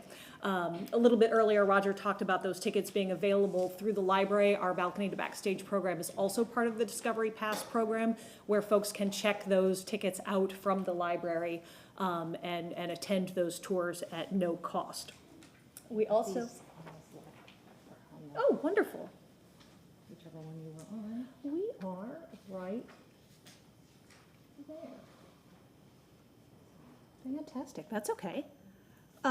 We also have our education tours. That's an education group that came in right after COVID up there in the corner. Those education tours are, again, available on demand for any educational group, preschool through collegiate, and even some of our continuing education programs like Ollie and Eckerd come in to do those educational tours. Again, very similar format with history, restoration, the saving of the building, and our programming.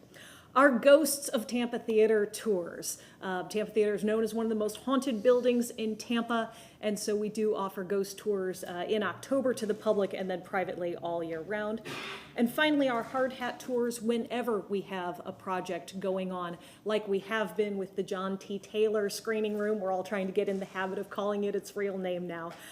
We have been taking groups through there, talking about the process, showing them the construction in progress, and we look forward to doing that same thing when we start the big restoration work in several months. Our school shows, usually, often the first opportunity that a lot of children in Tampa have to go to Tampa Theater to experience that building is through a school show. Personally, my first trip to Tampa Theater was a school show, too many years ago to count. What year? It was when I was in high school, and it was probably 1992. I was there for French Culture Day with my French class.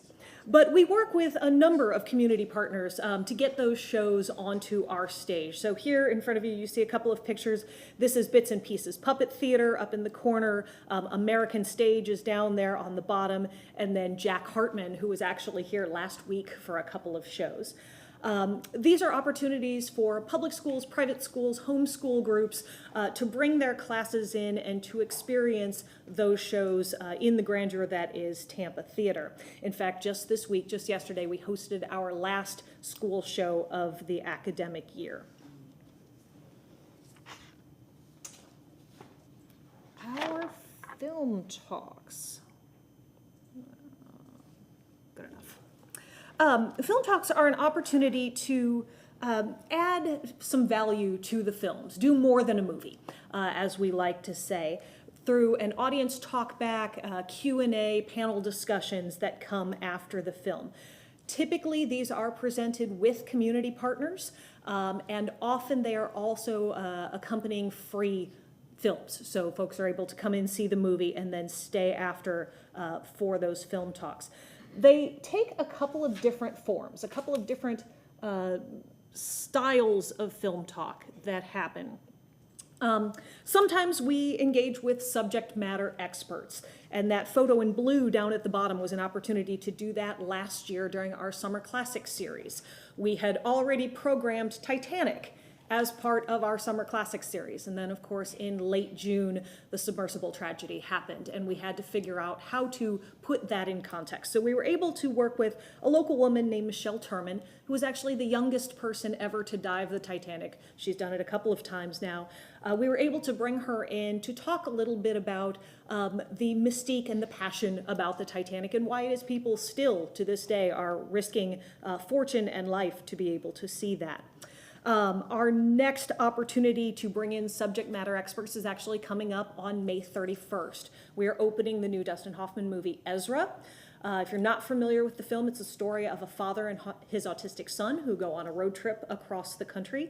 And so we're working with the folks from McDonald Training Center to do a kind of an asset fair, opportunities in the community to get involved, and then also a subject matter expert panel after that screening.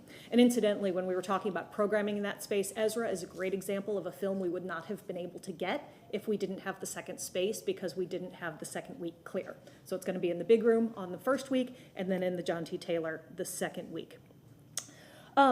Other times we're able to bring in folks that were actually featured in the movie, cast and crew, or in the case of the photo up at the top there, family members. This was a film about addiction, a young local woman who succumbed to an overdose, and so her family, who were featured in the film, were there for a talkback and a Q&A after the film, and were able to share more of their story.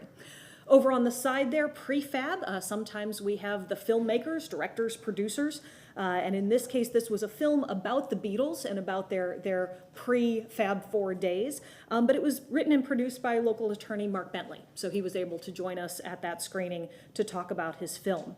And again, coming up next, the next opportunity that we have some subject matter, or some cast and crew filmmakers, we're working with Film Tampa Bay for Juneteenth, which we've done for the past couple of years. They're bringing in local filmmaker Cranston Cumberbatch, and he is curating a day's worth of short films and features, bringing in Black filmmakers, and all of that is free to the community. So that's all happening on Juneteenth. Incidentally, Roger mentioned earlier the Tampa Bay STEM Network. We also work with them to bring in speakers, and we've had several speakers from the STEM Network come in to do different films. Our summer film camp. This is a program, it's a Monday through Friday week-long program for rising 3rd through 12th graders. And over the course of a week, they write, shoot, edit, and present their own films in small groups. And they are working on every aspect of the presentation. So they are storyboarding, they're writing the script, they're doing the acting, they're doing the lighting, the shooting. They are either sourcing or in some cases writing the music that is happening in those films. They're performing their own stunts sometimes. And then the last hour of camp every week, they have the opportunity to put that film up on the big screen and debut it for their friends and family. In the past, we have always offered half-day programs. In the last couple of years, we have actually opened up a couple of full-day programs as well for those kids who have done the camp in the past and would like to spend a little more time refining their films. And I believe we have a film camp parent or two up there today with us. So this is also a community partnership, like so many things we do at Tampa Theater. We have been doing film camp for 20 years. This is the 20th anniversary this year with the Florida Center for Instructional Technology up at USF. That organization has now kind of morphed. Their camp offerings have gotten bigger, and they are now the USF Office of Youth Experiences. So they're the ones that actually create the content of the camp. They bring in the instructors. Most of these are classroom teachers that are spending their summers with us at summer film camp. They bring in all the PAs, all the technology. We provide, of course, the stunning building, the marketing and registration support, and all the popcorn the kids can eat. And for the last couple of summers, Film Tampa Bay has been the presenting sponsor for that program. So what's neat about this program, besides the fact that it's fun, besides the fact that it builds teamwork, it fosters creativity, what's really important about film camp is the opportunity to talk to these kids in an age-appropriate way about visual literacy. That as they're learning to make these movies, they're realizing that when a filmmaker, when a commercial producer, when a content creator chooses a certain angle, a certain shot, a certain piece of music, that they are intentionally making you think and feel a certain way. And by teaching that to these kids, they will never again look at a motion image the same way, and especially with how much content, social media content kids are ingesting these days. Making them a little more critical of what they're watching certainly is not a bad thing. And I am delighted that my daughter is finally old enough and she will be coming to film camp for the first time this year. So all of that we've talked about are the official programs that we offer at Tampa Theater, but we haven't even mentioned some of the other things we do. This is a film, or a photo from this year's Florida State Thespian Conference. Excuse me, yes. Ms. Soto, give her 2 more minutes, please. Oh, thank you. They take over our building for a couple of days every year. We didn't even talk about our Cinema STEM program and some of the other things that have been in the works throughout the years. But I'm happy that John mentioned our creativity lab that is going in on the 4th floor. Having that new space, having some additional resources in the future going forward, if we're able to do all of this with no dedicated space and no dedicated education staff, I can only imagine that Tampa Theater's starry sky is going to be the limit when we get some of that additional space and resources in place.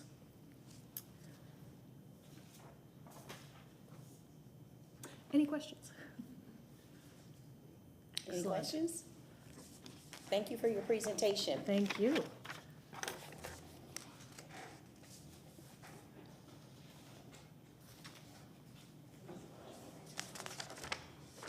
Item 9, Ferry service update. Good afternoon, board. We have 2 more items, and I'm hungry as well. But we do have the HMS Cross Bay Ferry. It sounds like we want to hear that one.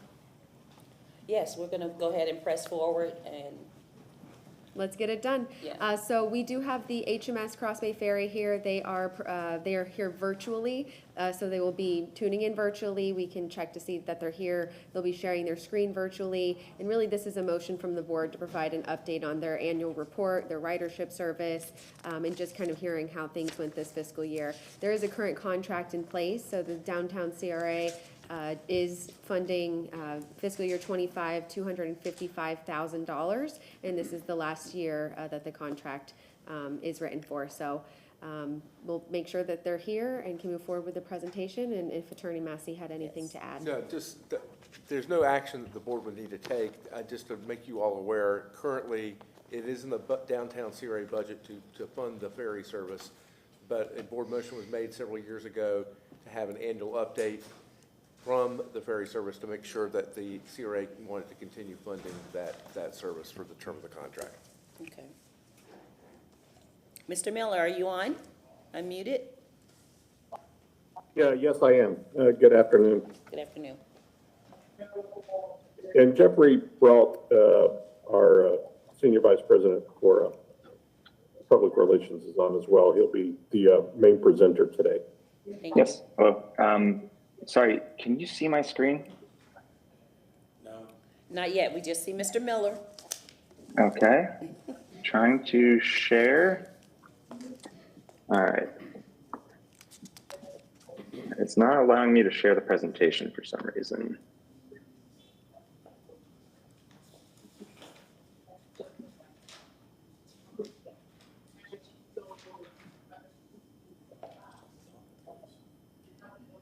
You can give us a verbal presentation.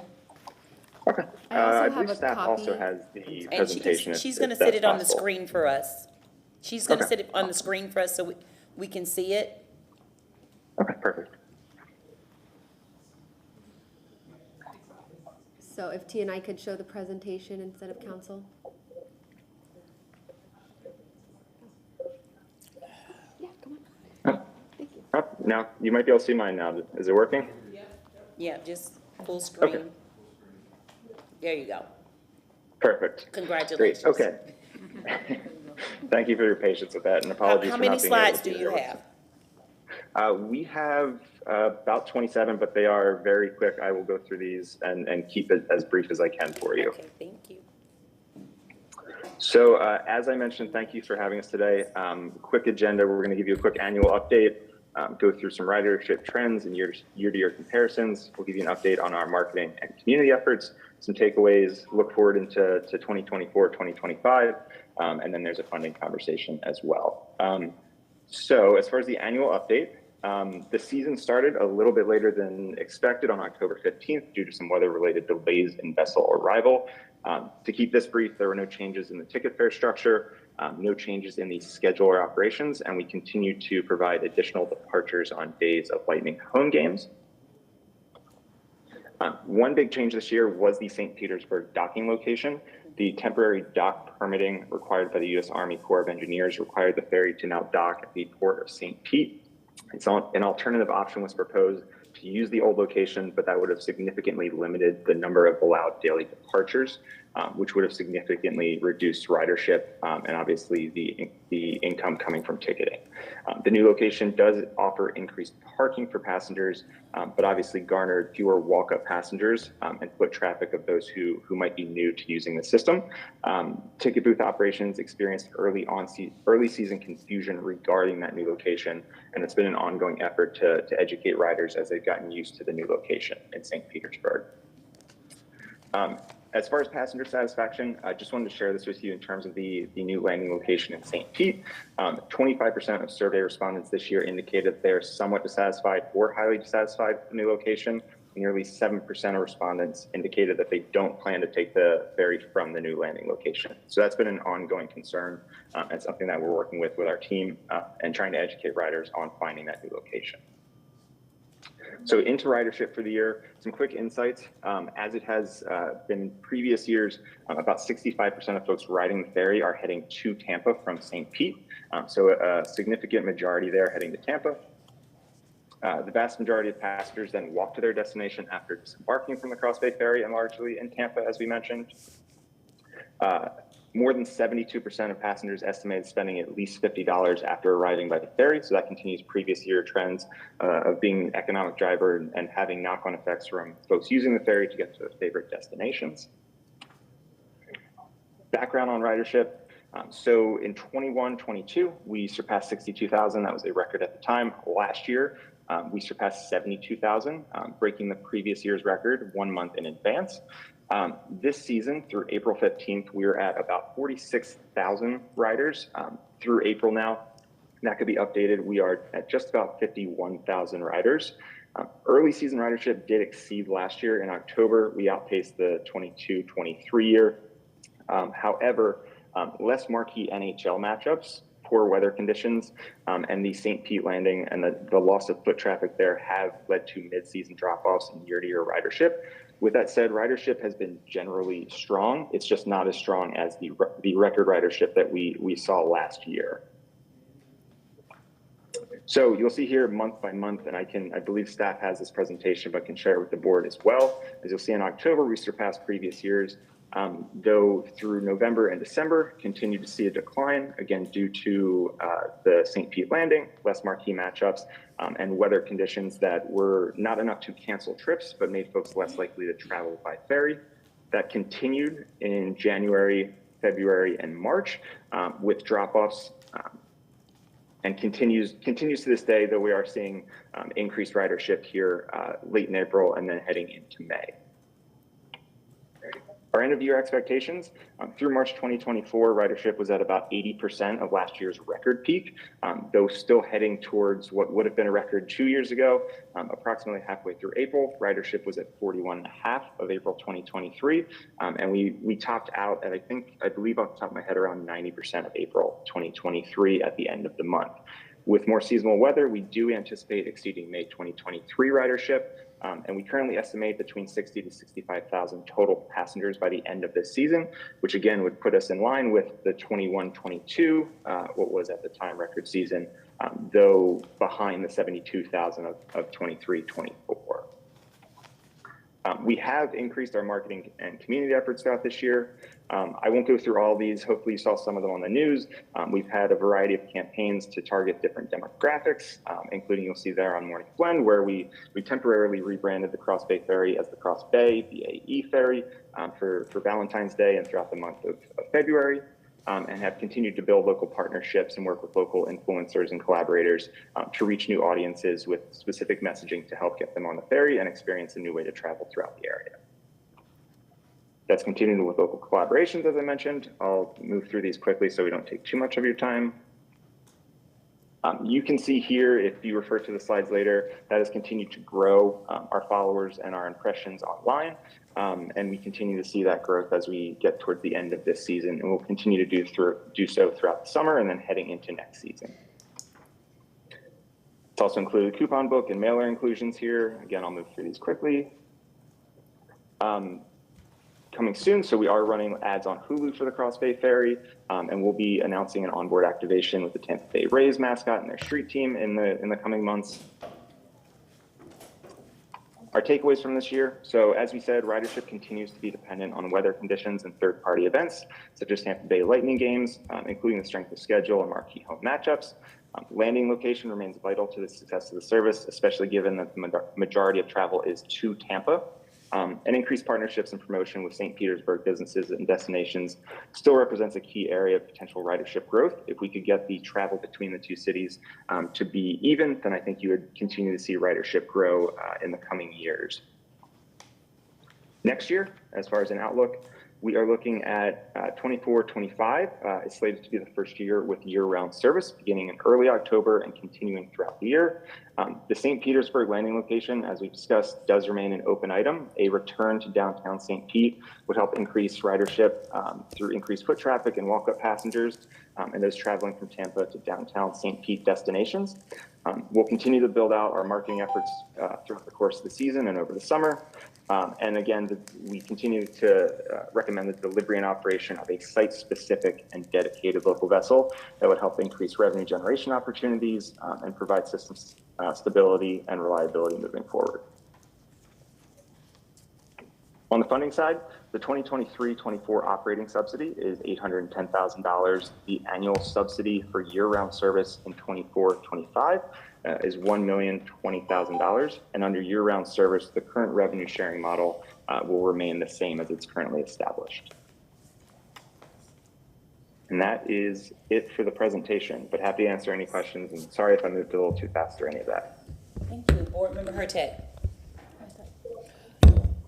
Oh, I'm sorry, I didn't see your light. Go ahead. Oh, I just want to say thank you, and I'll be honest with you. If the plan wasn't to continue year-round service, I would probably not be in support because I think we've gone far enough with where we are right now. Having a site-specific vessel and reliability and year-round predictability, I think is the only way to go to move forward.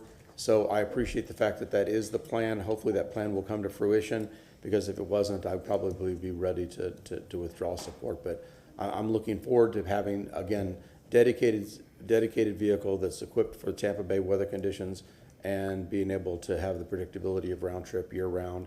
I think that'll help with the raise schedule as well. Maybe you'll see that balance that you're striving for. And I look forward to hopefully this being a successful model and we can expand ferry service to other areas of the Bay. Board Member Hurtak, followed by Board Member Miranda. Thank you. I did a staycation using the ferry. We biked down to the ferry, took our bikes on the ferry, and then spent 3 days in St. Pete, and then got back on the ferry with our bikes and biked back. So it was absolutely a really cool idea. If you haven't done something like that, it was so much fun. And I wholeheartedly support it also being a year-round. I would support it regardless because I really find it's a great way to connect the two communities. Definitely though, I'm happy to hear that you're doing some outreach for the Rays because I think that is one of the things that the reasons people say they don't go to those games is because of the traffic. Well, if you can get on the ferry, and then once you get downtown, you get on the free trolley and you're right there. So it's, I think it's really a matter of just kind of teaching people how to do that. So it sounds like you are working with some marketing to do so. And I highly recommend those who haven't had a chance to take the ferry to do so. It's really a wonderful asset. And I think the more people that ride it, the more we can improve the frequency and really even consider it for being a commuter issue. It's not there yet, but the move to being a year-round ferry is a step in the right direction. So thank you for this. Board Member Miranda. Thank you. Thank you very much. I, not being apologetic, I don't think I've ever voted Ferry. If I did, I made an error. But why do I say this? It's not against you or your operation or your equipment or nothing else. In 2013, I spent some vacation time in Salem, New Hampshire. And I had an option of going to Boston, either the ferry or the train. I took the train because it was quicker. Then I remember reading somewhere, and I forget if it was in the Salem News or one of those native newspapers, the breakdown of the cost of the ferry. And if I recall, if you were a county resident or whatever they call the county, it was $19 or something like that. If you were city residents of Salem, it was $17. And I may have the wrong time of the wrong city because I'm talking about 21 years ago. It seems like yesterday, but it was 21 years ago. And then the cost to the entity of the city coffers was $700,000, if I recall. And anytime you can check me and correct me, because I'm going by memory 21 years ago, I have nothing written on it in front of me. And so when this came up, the ferry in Tampa, I voted against it knowing what I knew from Salem. And I've continued to do this. And when I see your tendency now, it was at one time fairly well, but now, and when you compare from October 23 to 24, you're down 229 riders. From November weekdays and weekends, and 23, 24, you're down 739 riders. And when you calculate and you look into the findings, if you go all through the January through March of 23 to 24 era, you're down 1,942 riders. And when you look at the next following page, the year in exceptions, through March 24, ridership is at 79.6% of last year's record peak. But true was a record peak, but it's still down, so that's down 21.6% from those figures before. When you look then at approximately halfway through the April 24 ridership is currently 41.5% of April. So the way it's presented, you have to calculate that it was down 58%, 0.5% because you were down 41% of 5%. So when you look at those numbers, you're down 58.5% of the month of April. And I'm not being argumentative, I'm just telling you what you wrote in a different way. I don't know what you're gonna be down for the year when this is over, but if you look year to year and you multiply what we've given, and any only, I could have built, I don't know how many affordable housing with this money from the CRA, inside the CRA, for them to have a place to live instead of spending money on somebody having a nice time taking the ferry. And nice time is, I mean it sincerely. It's not expensive to take, but when you have the voluminous number and the amount it is, it becomes expensive at the end.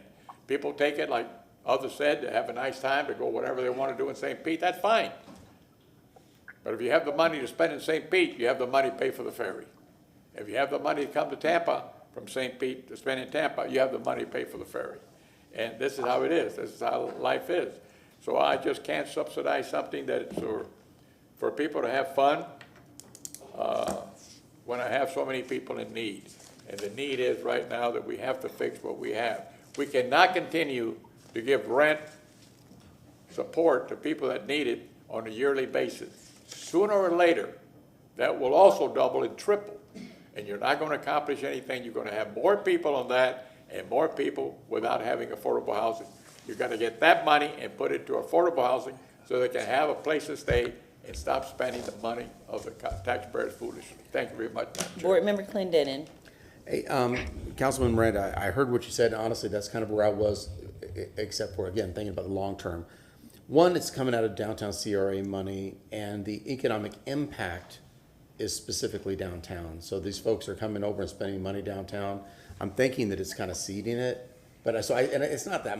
Honestly, I know it sounds like money, but it's not. It's not a huge amount of cash. So the other thing is, my idea is, if this doesn't work full time, 365 days a year, I think I'll be back to where you are now. But I'm willing to give it. I'm really willing to give it a shot, as far as maybe a potentially viable transportation option and a viable way of getting people off of that hellish road called 275. So I can appreciate that, and I appreciate. Board Member Miranda. I'm not trying to be any way but factual. Oh, 'cause I was right where you were. And I know you were. And it's just a small amount of number if you look at it on increments of a year. But if you look at it for 5 or 10 years, you could do a hell of a lot more with that money to give it to somebody who really in need. And I also mentioned about the rent subsidies. There's sooner or later, that's going to have to come to some type of adjustment, because you throw it out, that's fine, you're helping people, no doubt about it. But if you get that money, you put it to really helping people, you built affordable housing yourself.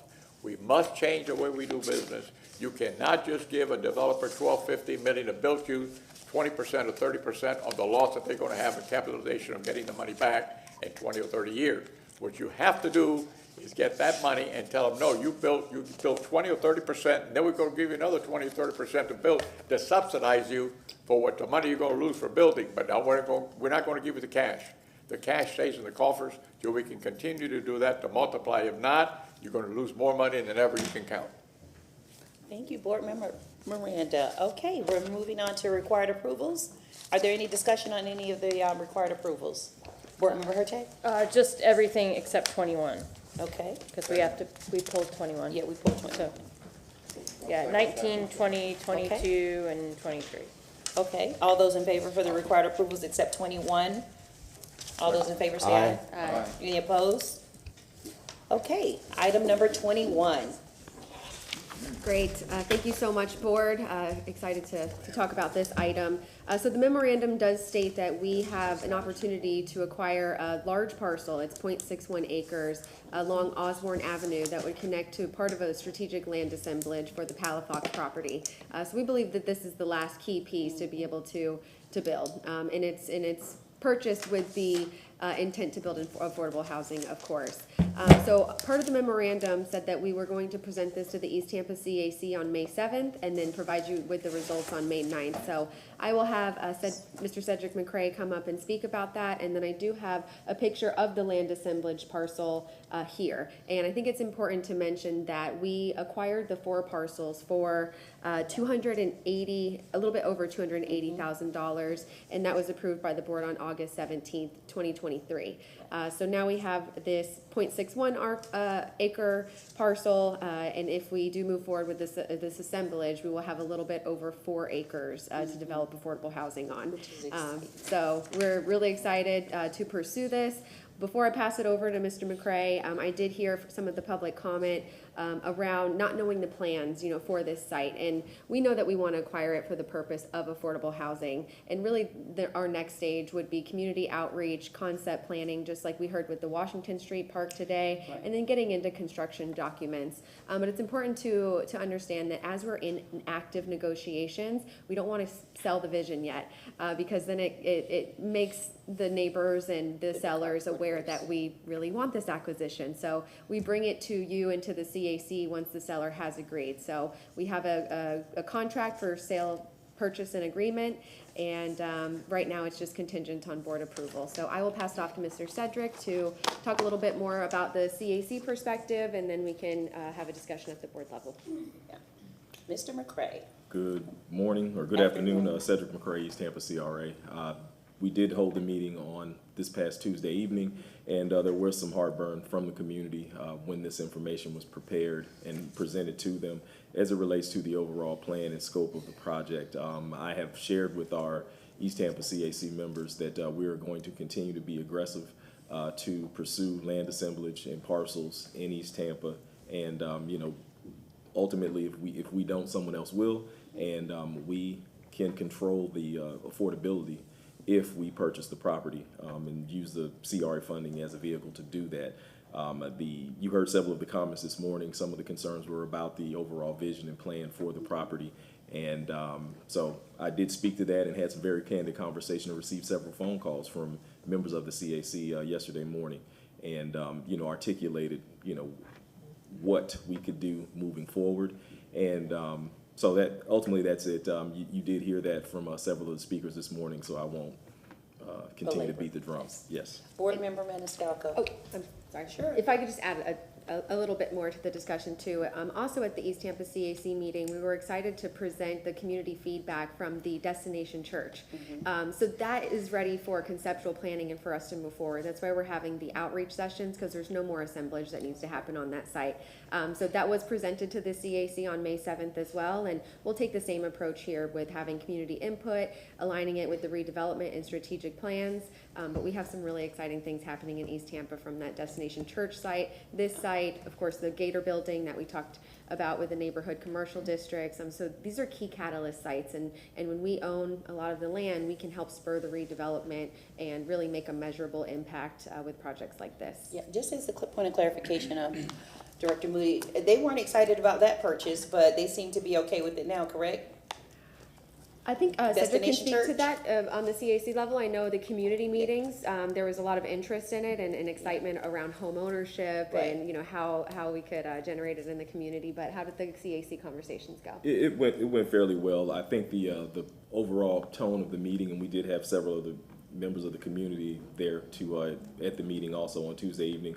The concern is just the amount of density, some of the traffic that may come about. There was a previous developer that had site control, and they thought it may be too dense for what was being proposed. So we are just now in the process of doing the fact finding. Wanted to commend Mr. Evan Johnson and Stephen Benson on participating in that process for the community meeting that took place on April 20th, that Saturday, as well as the presentation that they did on this past Tuesday evening. Thank you. I just wanted the public to hear that a little bit more. You had something else? That's okay. That's all we're ready for. Board Member Maniscalco, followed by Board Member Miranda. So including the blue, what is the total acreage of everything? It is 4.02 acres. Okay, so my concern is if we don't move forward with buying this, a private developer is going to buy it. They're going to build something that's not affordable or consistent with the rest of the plan.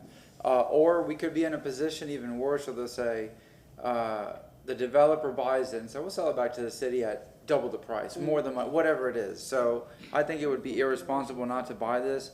The argument about there not being a plan, the greater vision of this is to build that housing, but you need the property, you need the control of the property. If not, why have this missing piece when we have this opportunity now? And what we want is for the city to have it, because we're trying to respond to the ongoing crisis of housing affordability here in an area where we should be investing as we are here. So to me, it's a no-brainer. I'm going to support this because it will, continue to complete what we're trying to do here. Board Member Miranda. Thank you very followed much. by Board Member Hurtak. Again, I agree with what's been said, and you can't have a plan unless you have land. They're not making any more land. So you can have all the plans you want, but if you don't have the land, what are you going to do with them? Look at them? It's not feasible. You have to have the land to have the plan. Now you got the land, there's certainly more land there you've had before. You're working on something, that's wonderful. Let me tell you what's going on in society. I get at least 5 to 8 pieces of mail a week on a trust that I run. And they want to offer you money for your property, because why? They look at me, I'm 80-some years old, that moron running that thing, and anybody over 65, but let me tell you what happens. They send you a check in the mail, attached to the letter, on what they're offering. Let me tell you how gentle they are. They'll offer you about 40 to 60% of what you know that the house can sell for. But a lot of people don't know that. They're my age or a little younger or a little older, and they fall for it. That's a crime just about. But worse than that, you have individuals that have bukus of money because they have money that they've collected in an entity that called a corporation, and they'll build 15 or buy 20 houses when they're finished. That drives the pricing of housing way up.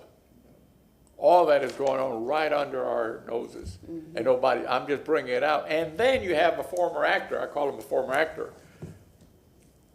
Hi, I'm talking about a reverse mortgage, how wonderful it is, and what we're going to do for you. You don't have to make no more payments. You don't have to do that. That's all true. But let me tell you what they don't tell you. You still got to buy the insurance, and you still got to pay the taxes. And in essence, you really don't own a damn thing because they say 1.32% a month, and you say, oh, what an interest rate. They forgot to tell you it's times 12, which is about 18% a year. So these are the things that are going on, and these are the things that people are falling for. It's on television, and when you see on TV, you got to believe what you see. And they're telling you this is the way to get out. You don't have to worry about nothing. And let me tell you something. Pretty soon I'm going to start telling you who they are, so they stop sending me stuff. But I'm afraid the city liable to get sued, so I won't do it. So what I'm saying is beware of all these things.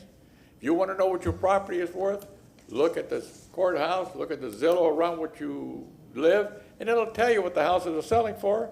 Don't sell for any cheaper. And a reverse mortgage, I'm not telling you not to do it, but I wouldn't recommend anyone to do it. Thank you very much, Madam Chair. Yes, Board Member Hurtak.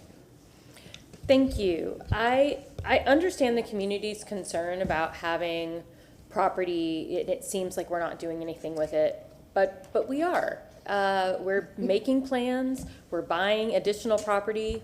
So, I mean, I support this. I support buying property, whether with my CRA hat on or my city hat on. Buying property for affordable housing will never be something that we shouldn't continue to do. And I have to say, under Director Travis's leadership, we have really pushed that, like really pushed buying land. And that's what we should have been doing for many, many years. So I will support this and many other properties that come in front of us, because if we don't control the land, we don't control the narrative. So thank you. Board Member Clendenin and Board Member Carlson. Yeah, the land is, I mean, absolutely, this land acquisition is the right thing to do. It's a shame that people years ago weren't assembling some of this as we saw the growth pattern in the city. You know, it's not just within our CRAs, but the entire, we just had this conversation about channel side, acquiring space for, green space and channel side, but even outside we have a police headquarters that we're gonna have to find a place for, so we have to do land acquisition for that. We have, we're in the process of doing some land acquisition for the waste energy plant. At Lowry Park, we have city services on a prime piece of riverfront that should never be there, but it's critical infrastructure that the city utilizes, but we have to have land acquisition to be able to move that off so that we could reclaim that for its best use. So that's something that we've got to do. Sometimes somebody please take the leadership in finding the land parcels to be able to get that off of that property and put it in a more appropriate place. Between affordable housing, what we could do if we own 4 corners for commercial development. I mean, what amazing things we could do in some of these neighborhoods. Sulphur Springs, West Tampa. The secret is assembling multiple parcels so that you can have a chunk that gives us the canvas for these incredible artists to do what they do as far as city development, land development, and future planning for the city of Tampa. So 100% go forward, continue to bring these type of things to us. I'm going to support them probably every time because it's the right thing to do. Board Member Carlson. Yeah, I support this. We as a board in our planning sessions talked about the need to assemble land, and staff has pushed and also supported that. I mentioned a year ago I was with the St. Pete Chamber in Austin, and as we talked to their housing people, they said if we could go back 10 years, we would buy as much land as we could, and we would buy 10 times more than we thought we needed, because land is the thing that you can, where you can control a big chunk of the price. And so I'm in favor of this.